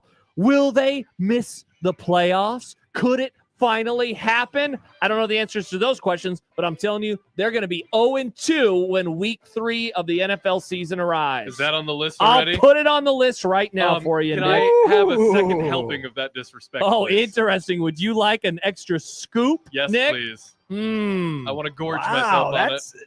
Normally I bristle at all of your weird hot takes, but Mhm. this one's a little interesting. I forgot that they were playing the Eagles in week 2 until I was reading a story today. Very me-pilled. You ready for this? Richard Deitch wrote a story about the announcers for the early part of the NFL season. And so he was like, yeah, and the Chiefs, I know. Chiefs were playing the Eagles in week 2. And I was like, what? That's that early? And then I was like, wow, they're going to start out 0-2. And then I thought, bonus hot take for today's show. All right. Well, Chiefs fans, what do you think? 0-2 start? Are you sure you still want to go to Kansas City for Nebraska's first game Oh, after that? Don't worry. I'll be just fine. Wow. When's the last time the Chiefs started 0-2? Oh, my gosh, You're going John. to get tarred and feathered. You probably have to go pre-Andy Reid. I bet you have to go back to 2012 at the earliest. That team sucked, if I remember right. Let's see. Did they start? Yeah, they started. Here we go. 0-2. From champs or chumps champs or us. No, champs or chumps.us. Chiefs season starting 0-2. It last happened in 2014. 2014. Interesting. So the year before we started talking to Mitch Holtis. By the way, interesting. The Chiefs have started 0-2 in 2, 4, 6, 8, 10, 12, 14, 15 seasons since their founding in 1960. In 14 of those 15 seasons, missed the playoffs. The Chiefs missed the playoffs. In the old days, before the expanded playoffs, 0-2 is essentially a death knell. You know, the stats say very few teams make it. Now it's more about starting 0-3, but 0-2 is not good. This is not good. Who's week 3 opponent for the Chiefs? That's a good question. I was actually just looking it up right now. Oh, it's the Giants. So they will at least move to 1-2. I will, and then, but how about this? How funny would it be if they didn't? Very. They have Baltimore week 4. They have the Lions before November. They have Washington before November. They have the Bills in early November. So, sorry, Chiefs fans. 0-2. I've never seen this site before. This is great. I've never even heard of this site. Or chumps.us. Nice.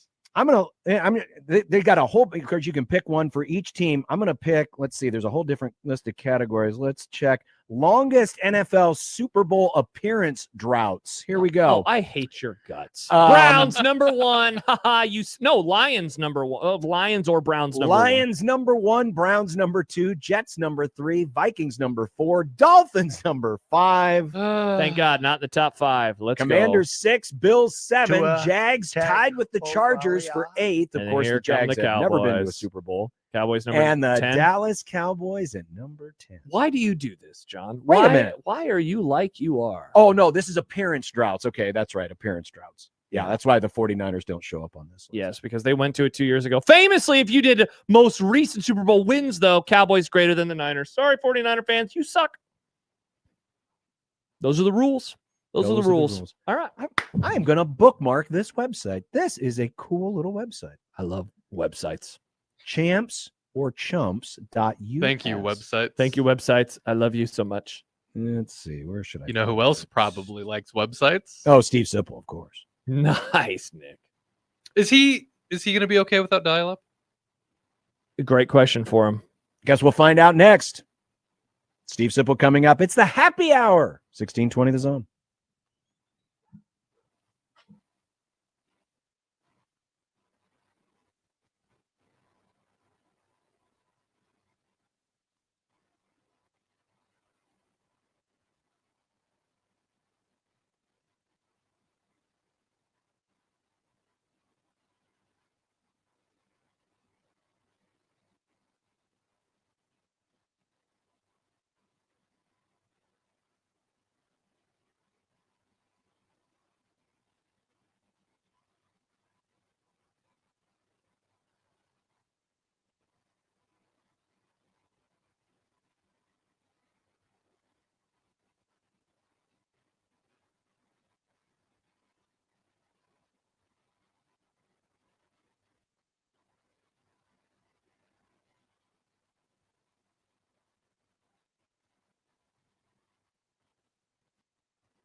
be nice to have a pro throw. It would be nice to have a pro throw. It would be nice to have a pro throw. It would be nice to have a pro throw. It would be nice to have a pro throw. It would be nice to have a pro throw. It would be nice to have a pro throw. It would be nice to have a pro throw. Then you're gone.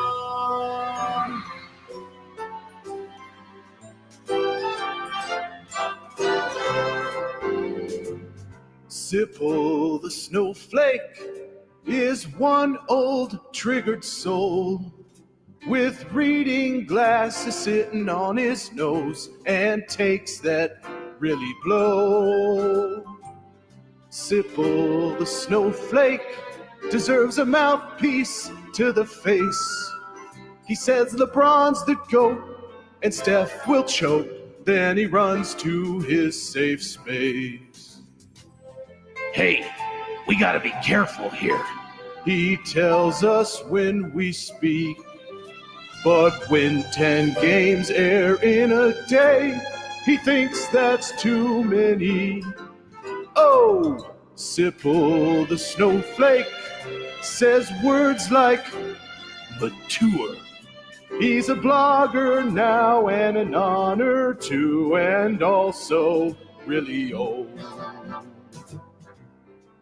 Steve Sipple of Husker Online. Sip, are you ready for a punter as a weapon? What was that noise? That was me going, Yeah, I mean, yes. I think a punter can be a weapon. I mean, We've seen it. Nebraska's had good punters in the past. People forget Nebraska used to have great punters. They used to have great everything. Yeah, lately the weapons have been backfiring. But anyway, they're malfunctioning. But I think it can be a weapon. We've seen it. We know you watch a ton of football. You know how it works. Mm-hmm. It can rescue you. You can actually win games. If you got two of the three phases going, you should be a good team. That's what I've always believed. If you can just get two of the three, offense, defense, specials, if you can get two of them going, then you should be a good team, at least a good team. Sip, we talked about it earlier. The Archie Wilson chatter has really picked up in the recent, few days. And so if there was ever maybe a press availability that was going to tamp it down just a little bit, you thought it could have been today, right? With his his coach and coordinator and Eckler speaking. And if anything, I say he gassed it up a little bit more. Did that surprise you? And I guess, does that tell you, wow, he like actually might be as legit as some of the recent conversations have made him out to be? Yeah, I think that's a good way to read it, Josh. It didn't surprise me because I know Eckler so well, and I know he's been excited about Archie Wilson for, I'll say, months. I mean, he had to sit on it, like he said. Yes, that was really interesting. Yeah, I mean, this wasn't something that sparked up over the summer. I mean, that was part of the kind of like the package, of Eckler coming here. So, no, I wasn't. It's a good question because I didn't know how Mike would approach it, and he didn't tamp anything down. I just think he's here's the thing about Eckler. I think first of all, he's genuinely excited about the punter, and I think he's genuinely confident in the special teams, and he's just doesn't mask it. He thinks he has pieces, so not just at the operational points. It's not just snap or kicker, holder. He likes he likes some of the guys he has now. I mean, I don't even want to name them, but he'll just go down a list of guys he likes that are on it that he has at his disposal now. Sip, you wrote about what Troy Dannon had to say last Friday, and of course, he emphasized how important it was to getting back to winning. Is the way that Dannon spoke about that a sign about how confident he is, or the department is, that the winning is going to return, maybe even this season? Yeah, it's hard. I do the same thing you do. I got to tell you, I didn't think of it that way. Mhm. I didn't. That's not the way I thought of it. It doesn't mean I'm right or you're right or somebody's wrong. I didn't.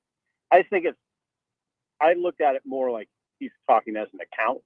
Like my accountant talks to me. You're screwed with the IRS, Steve, right now, so we got to figure something out.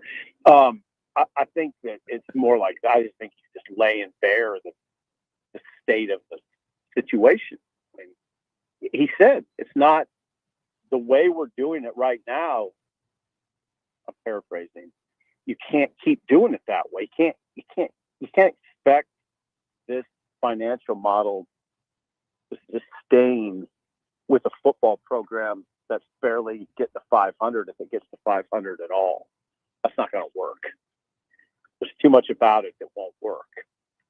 So there's pressure. I mean, that's when I hear these discussions, I just think there's pressure now. There's legit pressure. Like it's real pressure. There's not much leeway now. You can't have 4 more years of if Nebraska is going to continue to be Nebraska football as we know it.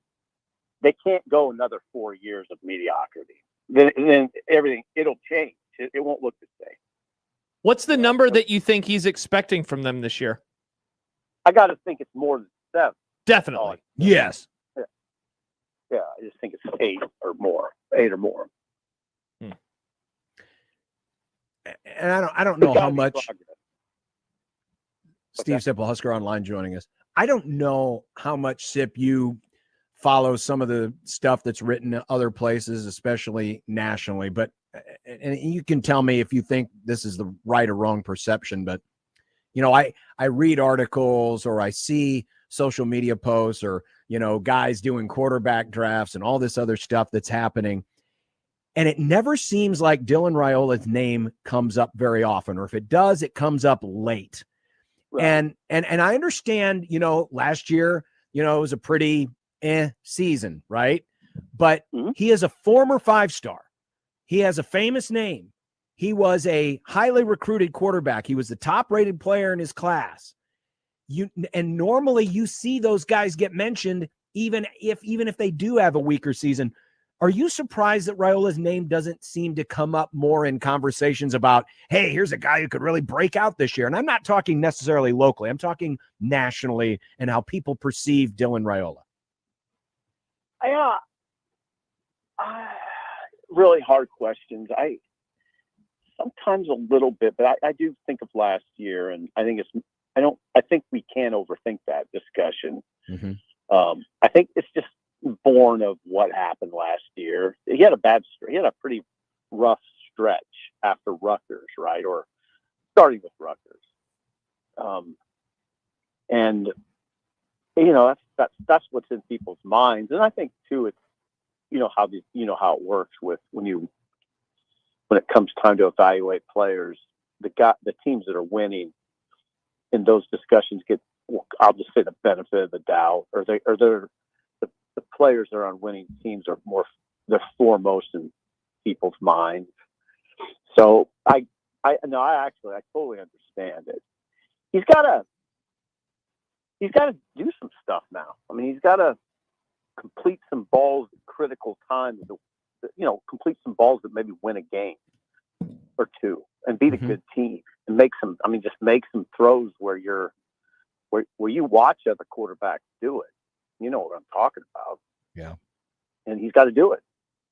I mean, a lot of these conversations just come down to that now with Nebraska. We do a great job around here, and I do it. We all make our living doing it, of talking. And it sounds good. Like it sounds good right now. It really does. The discussion is pretty alluring, except you do still get the wet blankets, that are like, okay, here we go again, and I get it. I want it. You got to have that right now. But yeah, as far as Dylan goes, he's got a world of talent, and now he's got an offensive line. I think he's got some skill guys that look pretty good.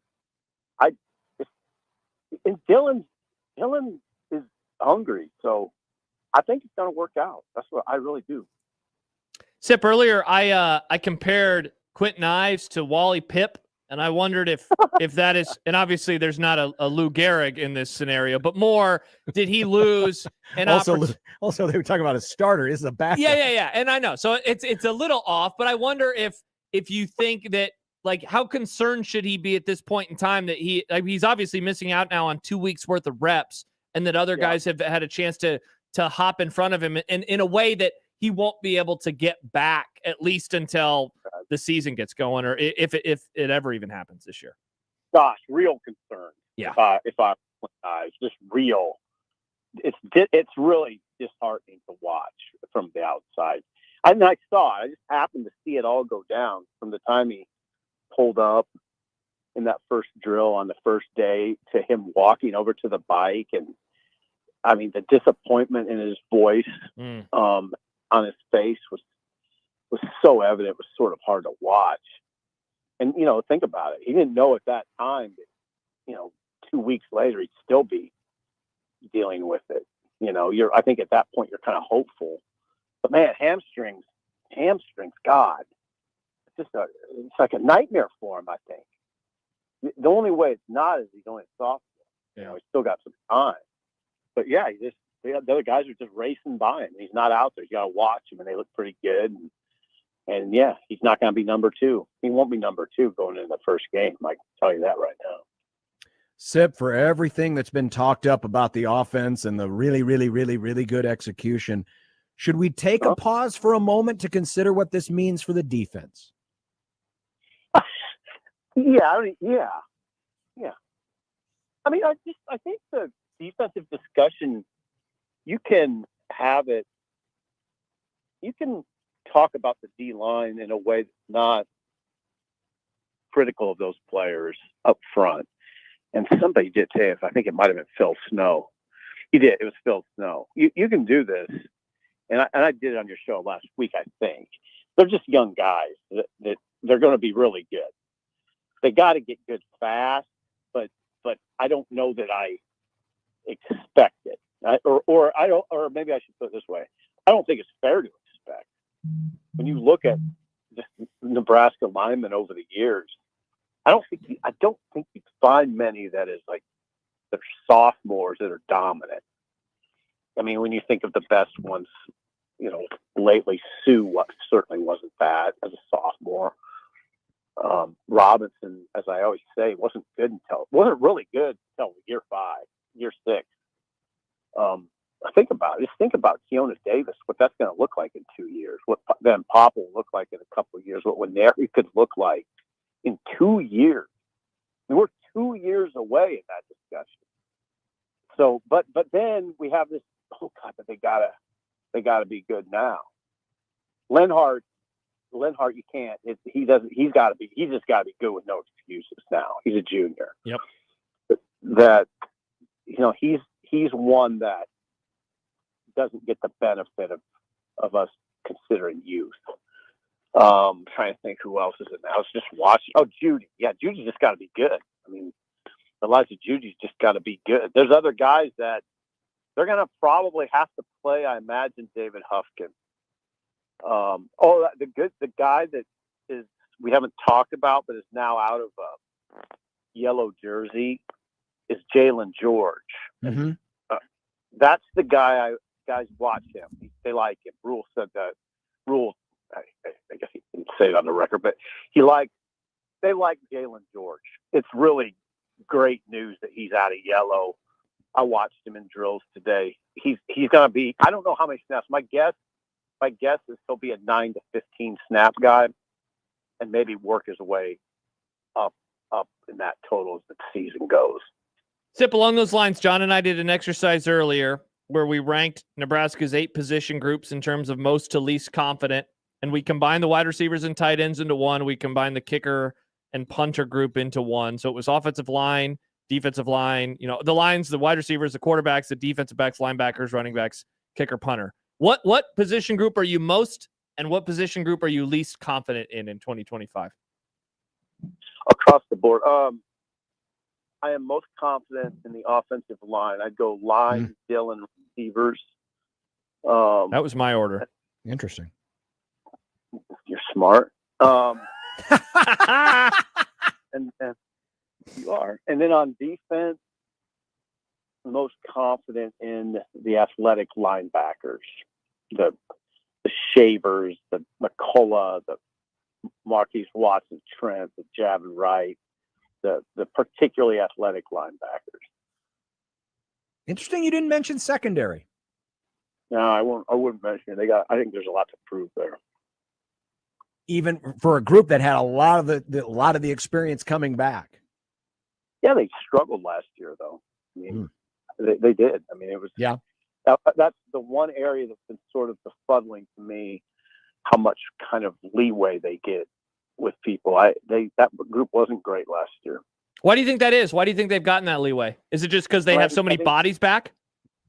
Yeah, I think there's a lot of experience. They're good dudes. There's promise. I mean, I think Singleton. I think people they understand the nuances of the discussion, and one is Singleton's kind of back to where he's Singleton. You know, he had to come back from injury last year. He wasn't even ready to start the season. Then he kind of got going, and he was all right. Tommy Hill affected the conversation. They thought they had something in Tommy Hill.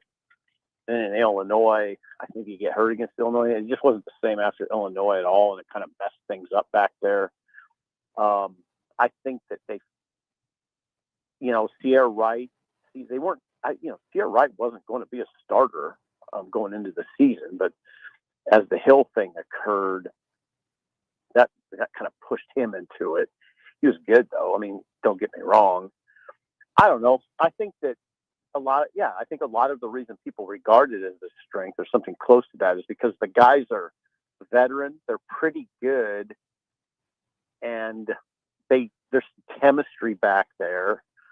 And they got a lot. I mean, they got a lot of guys. A lot of guys.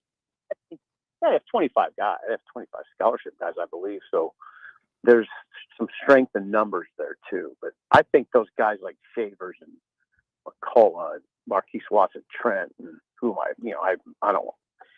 They're really good looking linebackers, and they got to be good. They really have to be good.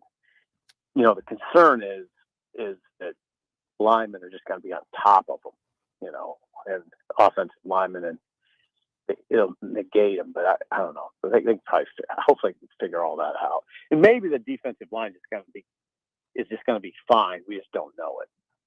Sip, let's wrap up on this one because it was something I thought about today. We talked a little bit about it on the Grum yesterday. One of the other things that Troy Dannon mentioned on Friday was that they were not going to pursue the stadium renovation project right at the moment because of the budget crisis at the university.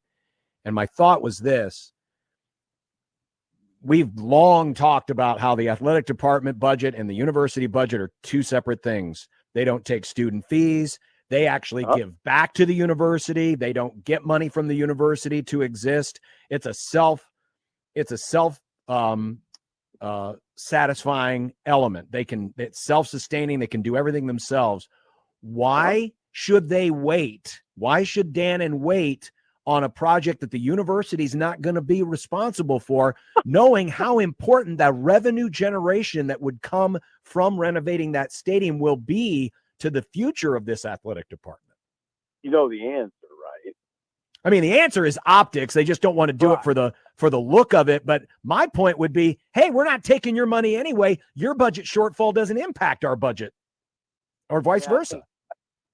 In our shoes, it's easier to kind of say that. You don't have to live in the same living room with the people you're dealing with. Sure. So there's the Regents element to it too. That Dan and I think you'd say he serves the Regents in some, a lot of ways. And the Regents aren't there for athletics. I mean, they are. They're there, but not just for athletics. So I think there's politics and optics, and those things, as you know, they can be very powerful, right? So I get it. In Dan's shoes, it's tricky.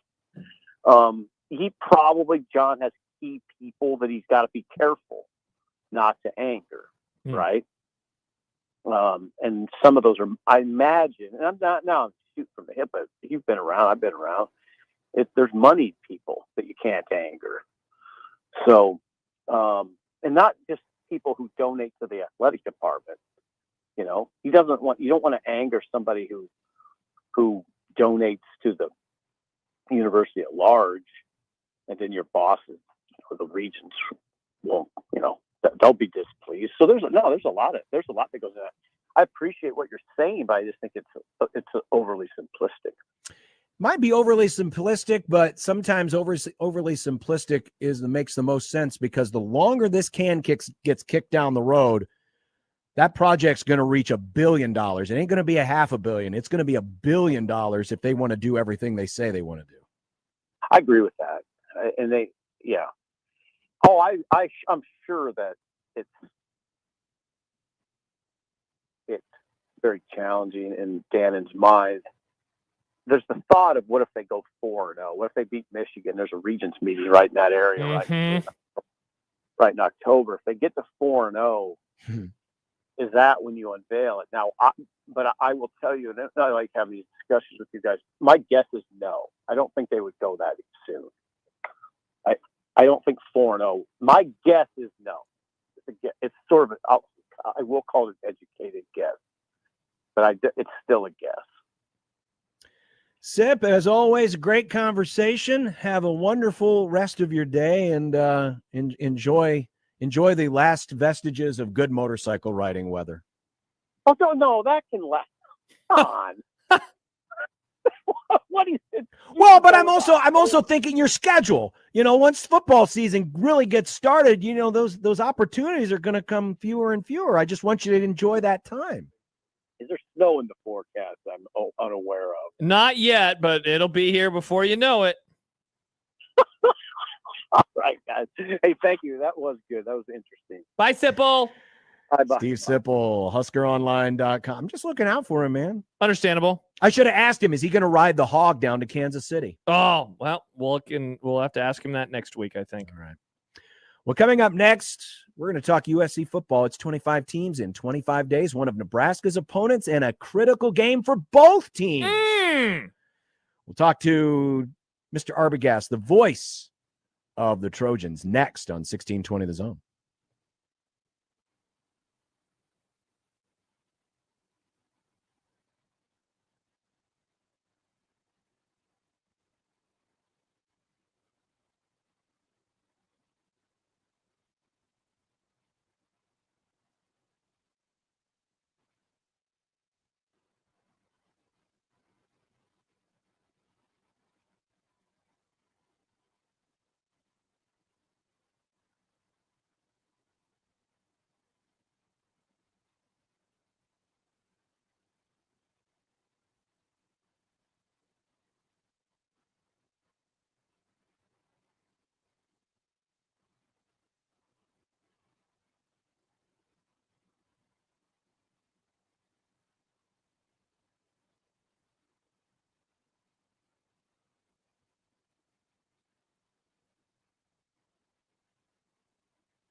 is on. Action Mayava. He rolls to his right and he throws on the run into the field and it's caught.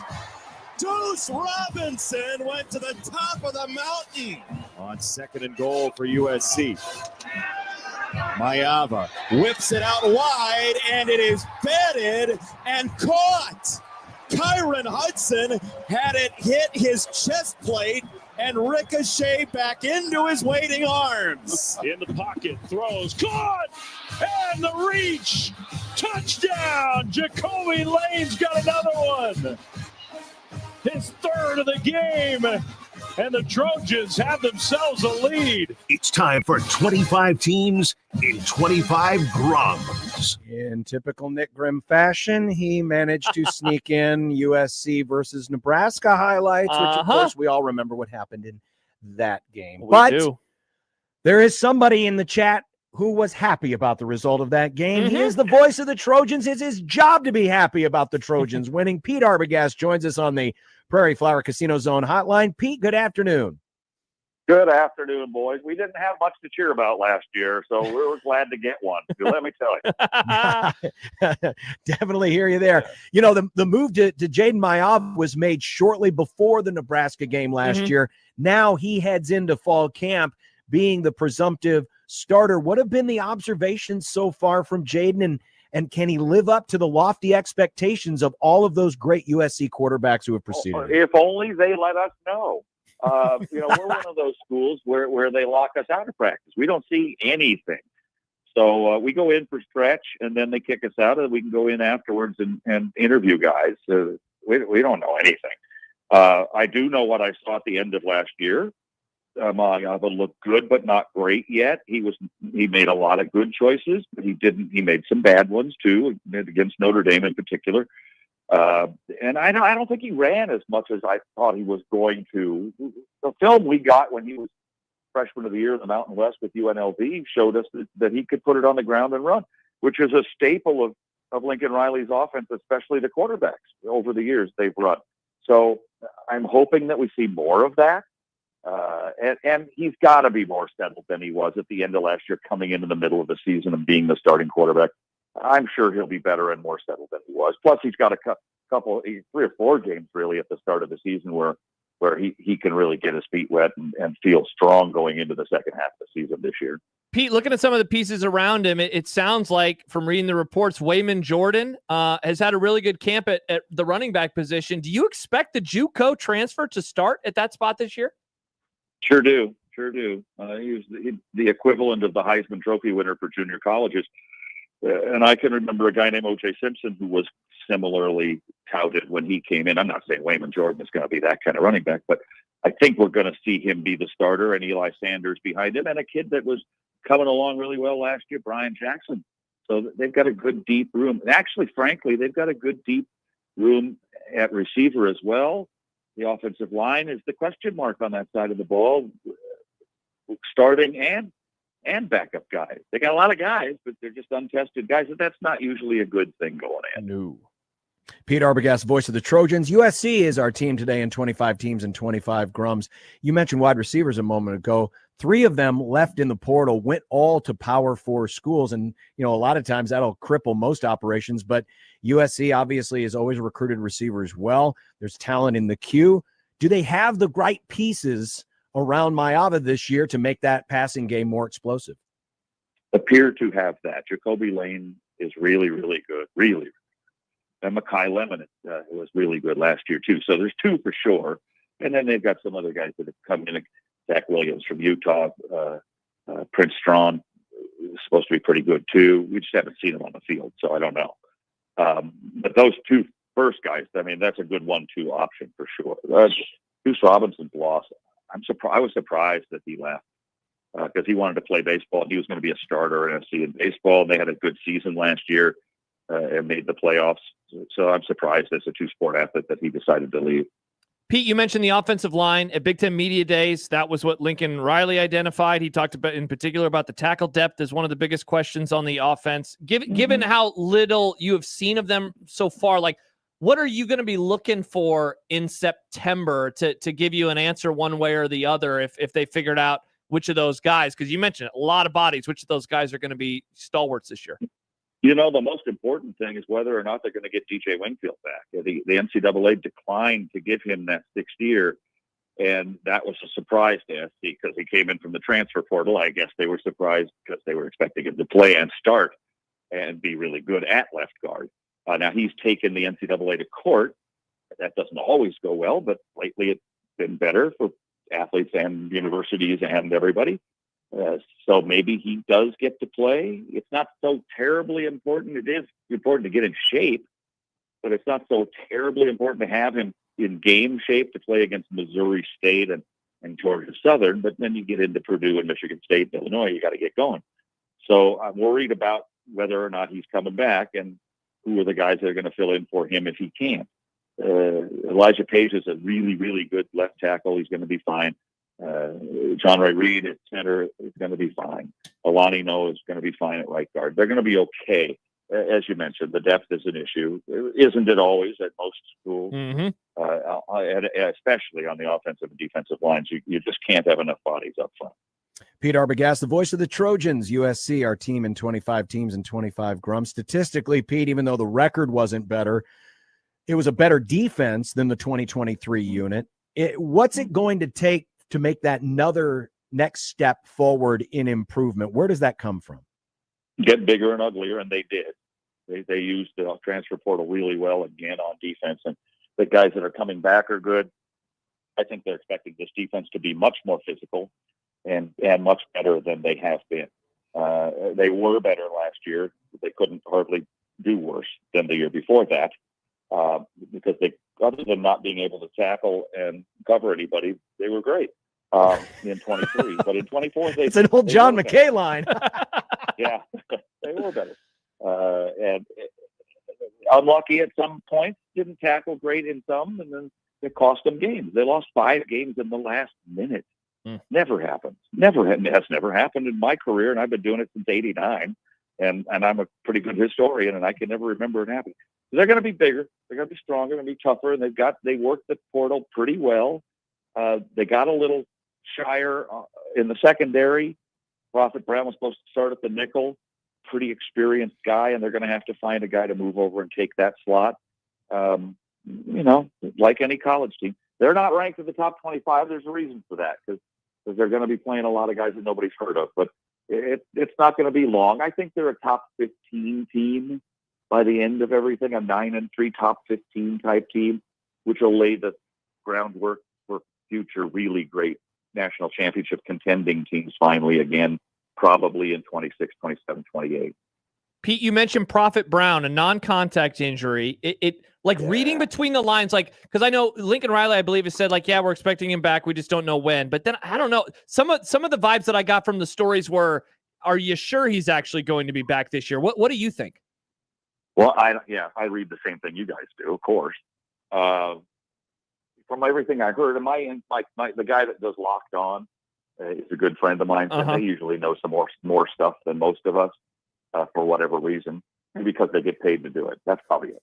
And so he said he thought he blew his leg out, doing a cut, and it's one of those injuries that he probably won't be back until November. I don't know any reason why he wouldn't, but I don't understand half of the transfer portal things that happen. It's just maybe it's personality, maybe it's money. You don't get along with your position coach, your head coach. Maybe you got a guy that all of a sudden is a head coach somewhere else that you knew really well, and he promised you something. So I don't get it. Look, as a play-by-play guy, and I've said this for a few years now, I don't pay terribly much attention to all of that. Certainly not to the NIL. I don't care. When you just give me 11 guys on the field on both sides of the ball, and let's put Nebraska's 11 guys on the field, and then we got a ball game, and I'll call the game, and I'll have a great time doing it. Pete, you mentioned a moment ago, the hope is, you get to 9 wins this year, you use that as the foundation, and then you get back to contending for national titles in the years to follow. There's so much conversation, certainly swirling nationally, that, hey, Lincoln Riley better do something here because he's on the hot seat. Is that on the ground there in Los Angeles? Is that the talk that this season could be make or break for Lincoln Riley? Yeah, there's a lot of money to be had. You're going to have to pay him off pretty good if you buy him out after this year. Now, the longer you go in this contract, the more likely that would be if the results were continuing to be 7-5, 8-4. That doesn't sit very well at the big schools. It just doesn't. Yeah. And so, yeah, you better show some improvement this year. You sure is better. He knows the seat's hot. Everybody does. Every seat is hot. The Michigan, the Ohio State seat is hot. They won the national championship. That seat's hot. If you go 7-5 all of a sudden for some reason, it'll be blistering. You got to win. You got to win. That's all there is to it.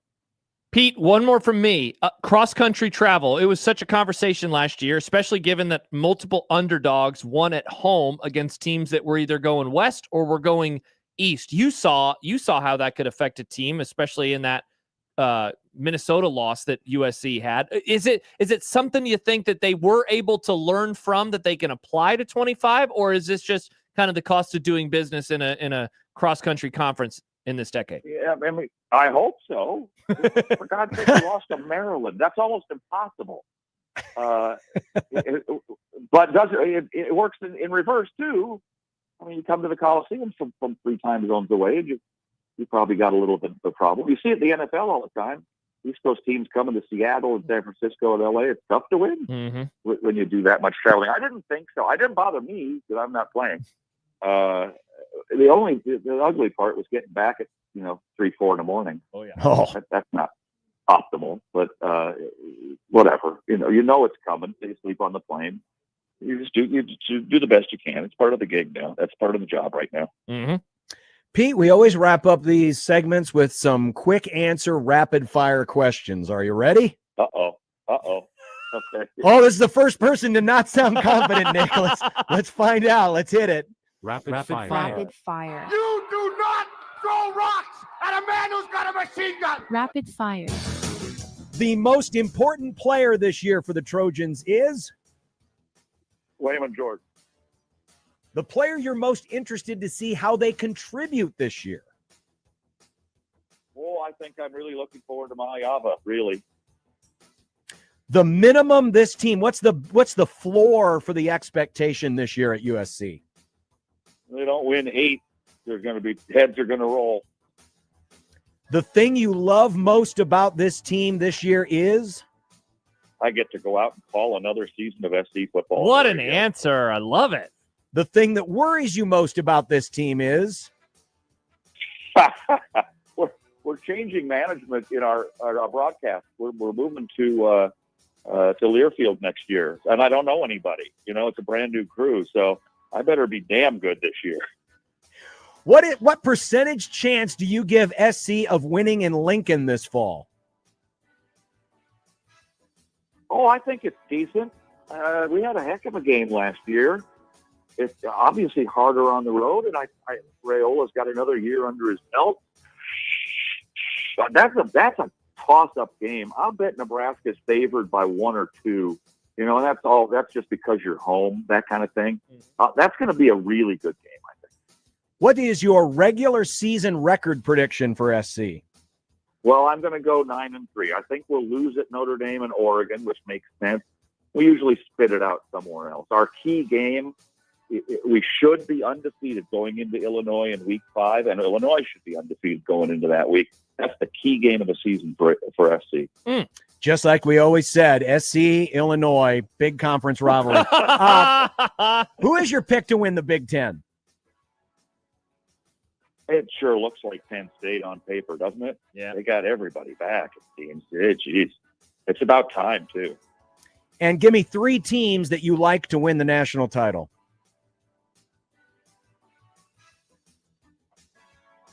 Yeah, I'm gonna hold off on that one. I'm in the middle of reading my preseason magazine.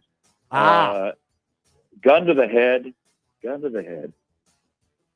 Texas looks good off but they got to play Ohio State and Columbus to open the thing. That's never easy. I'll bet they're in the mix. Texas, Penn State, and somebody we're not thinking about. and somebody we're not thinking about. I like it. Pete Arbogast, the voice of the Trojans. Pete, appreciate the time. Have an enjoyable season. Congratulations on making it to another year of college football. You've had a good run. All that matters to me, baby. 6 more to go. If I get to 2030, we're all set. I'll see you out there. All right, we'll see you. Pete Arbogast, the voice of the Trojans. As we wrap up our preview of USC, let's take a look. And yeah, like Pete said, they should be 4-0 headed into that Week 5 matchup in Champaign. Should be a really interesting game. I don't know what the other games are matched up against it, but that certainly has one of the 3 major windows, either the Fox, though I'd be surprised if they put a West Coast team at big noon. Certainly this could be a CBS game at 2:30. Heck, he could even be in prime time. When's the last time Illinois has been in prime time on a network? Yeah, that could be the NBC game for sure. So they should be 4-0. Wait, never mind. Penn State plays Oregon that week. Oh, well, yeah. And Bama plays Georgia. Holy crap, what a weekend of football. The idle weeks are interesting because they only come a couple weeks apart. Yeah. Idle week after Illinois, but before Michigan. Then you go Michigan, then the rivalry game at Notre Dame, then an idle week before Nebraska. So SC is going to have an extra week to prepare, even though they play back-to-back road games. There's an idle week in between. Yeah, pretty interesting schedule. A nice little runway for them leading up into that game in Champaign. And if you're looking at the road games, I mean, at Purdue, that atmosphere will certainly be stinky. So that should be a nice win for them. Michigan State and Michigan coming all the way across the country. We're going to find out a lot, man. And I know Happer last year, he had on a USC guest. I can't remember the guy's name, but he's going to be on again soon. And that guy was super down on Lincoln Riley. I would say that Pete sounded so on him. It is so interesting, John, that even the voice of the Trojans is not allowed to watch a full practice. Like, yeah, Lincoln Riley and just how paranoid that guy is about everything. It is wild. Like the play-by-play voice of Nebraska, it was, of course, Greg. Moving forward, it'll be Kyle. He is going to get to watch the practices. That's how you learn about the roster. So you go into the season. And so the fact that even he doesn't have that opportunity, it just shows how paranoid Lincoln Riley is. Man, interesting schedule. And of course, the cross-country travel is going to be all the discussion over the course of this year. Yeah, because you got to go to Purdue, to Illinois, to Notre Dame, to Nebraska, and then at Oregon. So your most of your road trips are at least halfway across the country. Actually, they're all about halfway across the country. And then, of course, Oregon, you're going up the coast. A 38% chance of 9 wins, 8.1 wins, according to K-Ford ratings. So that's where they sit. And he said it about a 50-50 game. Sure enough, K-Ford has 54% chance to win in Lincoln in early November. First game of November for Nebraska this season. That is USC in 25 teams in 25 grums coming up tomorrow. Ole Miss. We'll talk Rebel football with Ben Garrett, and we'll finish up the week with UCLA and Clemson. Baymon asks, Nick is still perfect? Nick is indeed perfect. And the further we get, man, now the pressure is really ramping up. This is a perfect game in about the 7th inning. Whew, it'd be a real shame to screw it up now. Why are you willing it to happen? I'm not. I'm willing you Yeah, to. Josh, how come you're mentioning it? You're not supposed to mention a perfect game. I believe in the perfect game jinx for the record, but I Well, don't believe in that's- the 25 teams jinx, Nick. No, I don't, Even though you just because- compared it to the perfect game. I love how John says, I don't believe in it, even though he did a very good job not ever saying the words perfect game on the radio during the 2025 men's college World Series. I did. I have the audio. Once it blew. I have the audio. I have mentioned it. I mentioned it several times. He is Interesting. perfect through 7. I believe is my exact, or perfect through 6, perfect through 7 is, I believe, my exact words. So yes, I am an informant. I tell people what is happening. What a game that was, by the way. That was a great game. Take me back to June baseball. No, thank God it's not June anymore. It's so close to Gage Wood. football season. Gage Wood. We saw history, Josh. We saw history. I saw it too. That was pretty cool. We're going to see history on the football field this fall. Yeah, but you won't get a perfect game. You don't know about that. What if a team picked up every available yard on offense? That would be perfect. Well, speaking of perfect, looks like Shohei's going to have to come up with another perfect excuse because he's in trouble again. And Oklahoma's quarterback. Has he been betting on games? That and more. And we usually profile the hot new concession items at sporting events. Cool. This is one. Oh, you're gonna get triggered again. Me? Yeah. It might be good, but it certainly doesn't look appetizing. We'll explain coming up in content here on 1620 The Zone.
I made you some Unsportsmanlike content. Unsportsmanlike content. Unsportsmanlike content. Content. Content that's unsportsmanlike. Yes, Wrigley, I know. What's Gotta going on? do What's Wrigley want? Wrigley, get down. Well, she just wants attention. Fall is just around the corner, which is why I said to Sip, hey, enjoy this bike riding weather while you have a chance. 1620 The Zone is giving you the chance to win a season pass to Nebraska's favorite fall attraction, Vala's Pumpkin Patch. Whoa. You can enter to win right now. You can win 2 season passes to Vala's and enjoy all the family fall fun that you have at Vala's. Enter to win now at 1620thezone.com. Nice. We ready? Yeah, Nick, we love talking to you. After escaping danger from the gambling exploits of his ex-best friend and backstabber, Ippei, Shohei Ohtani faces a new threat. A lawsuit alleging, John, that he and his agent screwed over their partners in a $240 million Hawaii real estate deal. Who is going to take the fall for this one? Well, Ippei's already in prison, so you can't really blame him.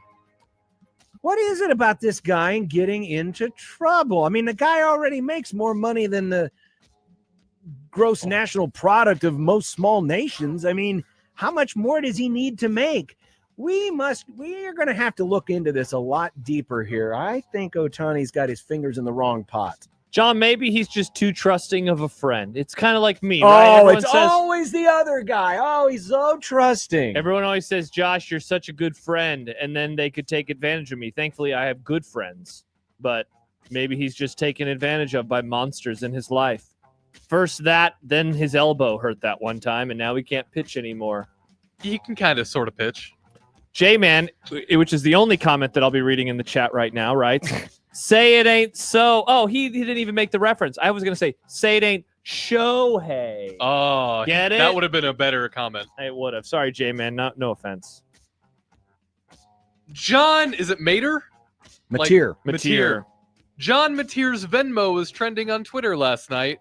What exactly do we know about the Oklahoma quarterback in gambling? So a couple of years ago, 3 years ago, in fact, when he was a freshman at Washington State, he was paying one of his teammates, right? Isn't that the story here? And it was titled in the memo, because, John, when you pay people on Venmo, you can write a little note there, like a pizza emoji, for example, or a, picture of a glass of beer. He wrote sports gambling. Now, this resurfaced. A lot of Venmo payments have been resurfacing recently, which is very interesting. Now, he has denied it. He said that it was a bit. That's what he did with his friends. Now, when I saw this, I bet he was doing a bit, because you wouldn't write sports gambling. It'd be like if I were to pay Nick for something, I could say, like, thanks for the illicit drugs. People do that sometimes. So I'm going to be a brave man. I believe him. I think he was being a young 18 or 19-year-old idiot on Venmo and forgot to make his stuff private. I do not think that he was actually sports betting and then titled the memo sports gambling, because that would be really stupid. I mean, if he would have been smart, he would have put in the memo, invested in some real estate with Shohei. Yeah, I think he's just playing it out here. I think he's just having some fun with friends, or had fun with one of his friends. My question is this: how does he not protect this stuff? You can. I don't know why people don't make everything private on there. It's pretty wild. I think he'll be cleared. Yeah. I think it's because kids are dumb and don't always think about things. They are stupid. That frontal lobe hasn't developed. You got to forget about that frontal lobe. Here's a fun quote that everybody will love. Is Texas college football's new Alabama? So asked friend of the Grum, Ralph Rousseau, in a column today. Well, are they? Now, in defense of Ralph, because I'm sure some folks are going, they're going to win 6 national titles in the next decade. That wasn't his point. His point was that Texas has moved into basically Alabama's position in the pecking order of the SEC, because they've had a lot of great success recently. They've been to 2 semifinals. Meanwhile, Alabama's still, coming out of the post-Nick Saban, or they're in the post-Nick Saban era, trying to figure out where they're going to be. As I read the column, a lot of it did make some sense. Say what you want about Texas, but Sark might actually have something going here. I have long said on this program at times, Texas, just like we used to hear about, businesses, corporations that were too big to fail. Yes. I think Texas at times was too big to succeed. There was just too much ego. There were too many cooks in the kitchen. There were too many, big money boosters who were having their fingers in all of these different pockets and influencing the decision making. Texas might actually have their stuff together. Steve Sarkisian has really done a great job. Ever since that, the deal went down at USC with the drinking and all that other stuff, he has really straightened things out. Yes. And his rehab and for lack of a better term, Texas's rehab have kind of come full circle together. I don't think this is a terrible notion. I thought at one time, man, Texas moving to the SEC, boy, they're going to get a comeuppance. It might go 180 degrees in the other direction. The SEC may get a comeuppance from Texas. I couldn't agree more with everything you just said. I like the way he laid it out. He's not saying they're about to win 6 championships in, X amount of years, but that they are near the top of the league. They made it all the way to the championship game last year of the SEC. They're certainly a national championship contender yet again. The comeback story of Steve Sarkisian is pretty wild, given everything that happened at USC and even the slow start that they got off to at Texas. He has done a really magnificent job, and now they just got to go out there and actually do it. Speaking of Bama, according to Chris Lowe, Ty Simpson has been named Alabama's starting quarterback and will open the season against Florida State in 2.5 weeks. Are you surprised? I'm not. Every time you would read or talk about Bama, I forget, have we talked about Alabama yet in 25 teams, in 25 drums? Okay, we have not. I don't even know if we're going to, I guess, but he's always the player. He was always the guy. Yeah, it's probably going to be Ty Simpson. Going to be interesting. Ryan Grubb is reunited with Kalen DeBoer. Of course, those guys had a lot of success up in Washington a couple of years ago, in particular, when they went to the national championship game. So, no, not surprised. No, I'm not either. Good on Alabama and good on Kalen DeBoer for making this call now and not playing it out any longer. Ty Simpson's going to be the guy now. All the pressure is on him. This is a big year for Alabama. They stumbled last year, but a lot of folks think, all right, they've recruited really well. Now they need to show up. And, well, we're going to find out real early if Ty Simpson is the next guy in line or if they made the right decision. Alabama was one of the first teams we did. Okay, I thought that we had talked about Ty Simpson. Oh, that's right. We did do Alabama. We did. Finally, though. Finally. The Colts have a new concession item for their fans. It's a pretzel shaped as the iconic horseshoe logo found in their helmets. Although a large brown object shaped like a U may conjure up another image. It looks like what Mr. Banks did on our walk this morning. Oh, good job, Mr. Banks. That looks like a poop that Banks has where it's like, ooh, has he been eating froyo that's maybe a little past expiration? I mean, that's a healthy. Really? That's it's healthy. just a little shiny, because maybe it's just my dog, but there's like a specific type of poop where I'm like, ooh, it's a little squishy when I have to pick this up off the ground. Mr. Banks poops in a U shape? I mean, if he moves around in circles, he could. That's amazing. I mean, I'm sure the pretzel's fine and looks like there's a little Sure, it's beer great. cheese on the side. I'm sure it tastes great, but boy, does it look like, well, something that ends up at the bottom of a different kind of bowl. Yes. Oh, yeah. And not a Super Bowl. No, Colts fans. no, yeah, it's been a while. Not for a them. People forget I have a Super Bowl. tingle about the Colts this season. Why do you have a tingle? I don't know. I can't explain the tingle. I just Dumbest have a tingle. crap It's Daniel I've ever heard. Jones. Oh, that guy sucks. Maybe he'll be better, and maybe he'll No, be better. He will not be better in Indianapolis. Definitely not. And that is content. Wow. What a great Chris, segment, boys. Money Chris says it's not just the kids talking about Venmo and putting things in the subject line. Sure. I have a 50-year-old friend who every time he sends me money on Venmo makes it for some weird sexual reference. Oh, fun. No, it's for sure a thing that happens. He could type like "Don't Google blue waffle" in the thing. Cleveland steamer. Do you think kids still do the blue waffle joke? I don't know. I don't know what kids do. I don't talk to children. Remember? Right. We've discussed this. Just the blue waffle thing seemed like a very formative middle school thing. Yeah. You know? I don't know if they do anymore. All right, coming up, it's what's for dinner. Oh, yum. Speaking of dinner, Backlot Tap House gift vouchers are going up on sale this week on 1620thezone.com. You can get $50 worth of gift certificates for that great Detroit-style pizza, beer, and other great items. $50 worth of gift certificates for only $25. And if you listen to Connor's show this week, you have a chance to win them outright. But if you want to buy those for half price, you can find out more at 1620thezone.com.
When you knock us down, we're going to get up. And on the way up, we're going to bite a kneecap off. Crust is good on your pizza, not your ass. I will eat your ass first. He's tough as a Woolworth steak. And then it's going to take 2 more shots to knock us down. All right. And on the way up, we're going to take your other kneecap. I'm ready to hang them up, gut them, and skin them, and chop them up. You know what? I'm ready. My daughters aren't starving to death. I'll eat my neighbors. And we're going to get up, and then it's going to take 3 shots to get us down. And when we do, we're going to take another hunk out of you. Cliff, what are you going to take away as your best memory from playing basketball at Boston College? Probably just like going out to eat. Well, because I'm at home, I know exactly what we're having for dinner tonight. Which is smash burgers. Oh, hell yeah, John. Yum. Yeah. Now, you don't like burgers and smash fries. burgers, I thought. So you're going to do 2 of them? Because that's so. I thought you said they were too thin. They are. No. I'm Okay. I thought you said they were too thin. I think they're too thin. But you just put a couple of them on top of each other, and then they're because you get that char on them, Nick. Oh, yeah, that's delicious. It's not that important to me. I'd rather have a bunch of meat in my mouth from a thick ass patty. Nice. I think I'm going to do that when I go to Des Moines on Thursday at Lua. I'm having leftover white chili chicken. Nice. For you, Nick. Thank you. Also, I crumbled up some tortilla chips and put it in last night. It was pretty tasty. I might on the side do chips and salsa tonight. Incredible. Yeah, it's going to be good. As I mentioned yesterday, we have an ass ton of lunch meat and stuff left over from Paige's bridal shower. Yeah. I had a big ass sandwich last night. Tonight. I'm going to have a big ass sandwich. What was that thing you did earlier this year? The 45-minute sandwich. Yeah, 45-minute sandwich. Are you going to do, is that tonight? No, just because like it's mostly meat and cheese. We don't have all the toppings. Like an onion? Yeah. Or like a lettuce? Yeah. Or like pickles? Yes. Jalapenos? We don't have any of those. Okay. That's a bummer. We have some tomatoes. Interesting. And cucumber. Josh, I have an update for you now that you're newly of Western Nebraska. What? I never would be of there. Don't you say that. I'm sorry, West Omaha. Thank you. The Popeyes at 168th and West Maple. Yes! I drive by this every day. Is now projected to open in September. Let's go, baby. This was according to GrowOmaha.com. Apparently, the delay. There's something growing, all right. The delay was due to revisions requested by Popeye's corporate office. Apparently, the construction was going too fast for Popeyes. That's pretty good. They needed to slow everything down because that's, of course, what Popeyes does. I understand that this actual location was supposed to be open in 1976, but it's now opening in September. I drive by this every day, and this is going to be glorious. My birthday is in a few weeks. What a great gift it would be if Popeyes was open for my birthday. So, well, good. That'll be just in time for your 40th. If you order now, you might be able to get your stuff by your 40th. Last week you said, I don't even know what I'm going to have for my birthday dinner yet. And I said, don't. You're probably going to have Popeyes. And you just said, you're probably going to have Popeyes. So here's the thing, though. I will be out of town for my birthday. I will be in Chicago I just realized I'm going to have lunch with my brother on my birthday. Oh. Because I'm going to be getting ready for the Northwestern and Western Illinois. God, it's going to be a great game. I can't wait to be there. I love football. You too. Yeah, and the Kansas City Chiefs are losing that night as well to the Chargers. So I don't know what I'm having for my birthday, but maybe the night before I watch the Cowboys lose to the Eagles by 40, maybe I'll have Popeyes. Oh, fun. Yeah, except for the game. Tomorrow, Mike Schaefer. Nice. UCLA. No, Ole Miss, I thought. Or Ole Miss, that's right, Ole Miss. Dumb debates. Mitch, dumb debates. I tell you the 7 number 1 teams in the country. We'll see you tomorrow.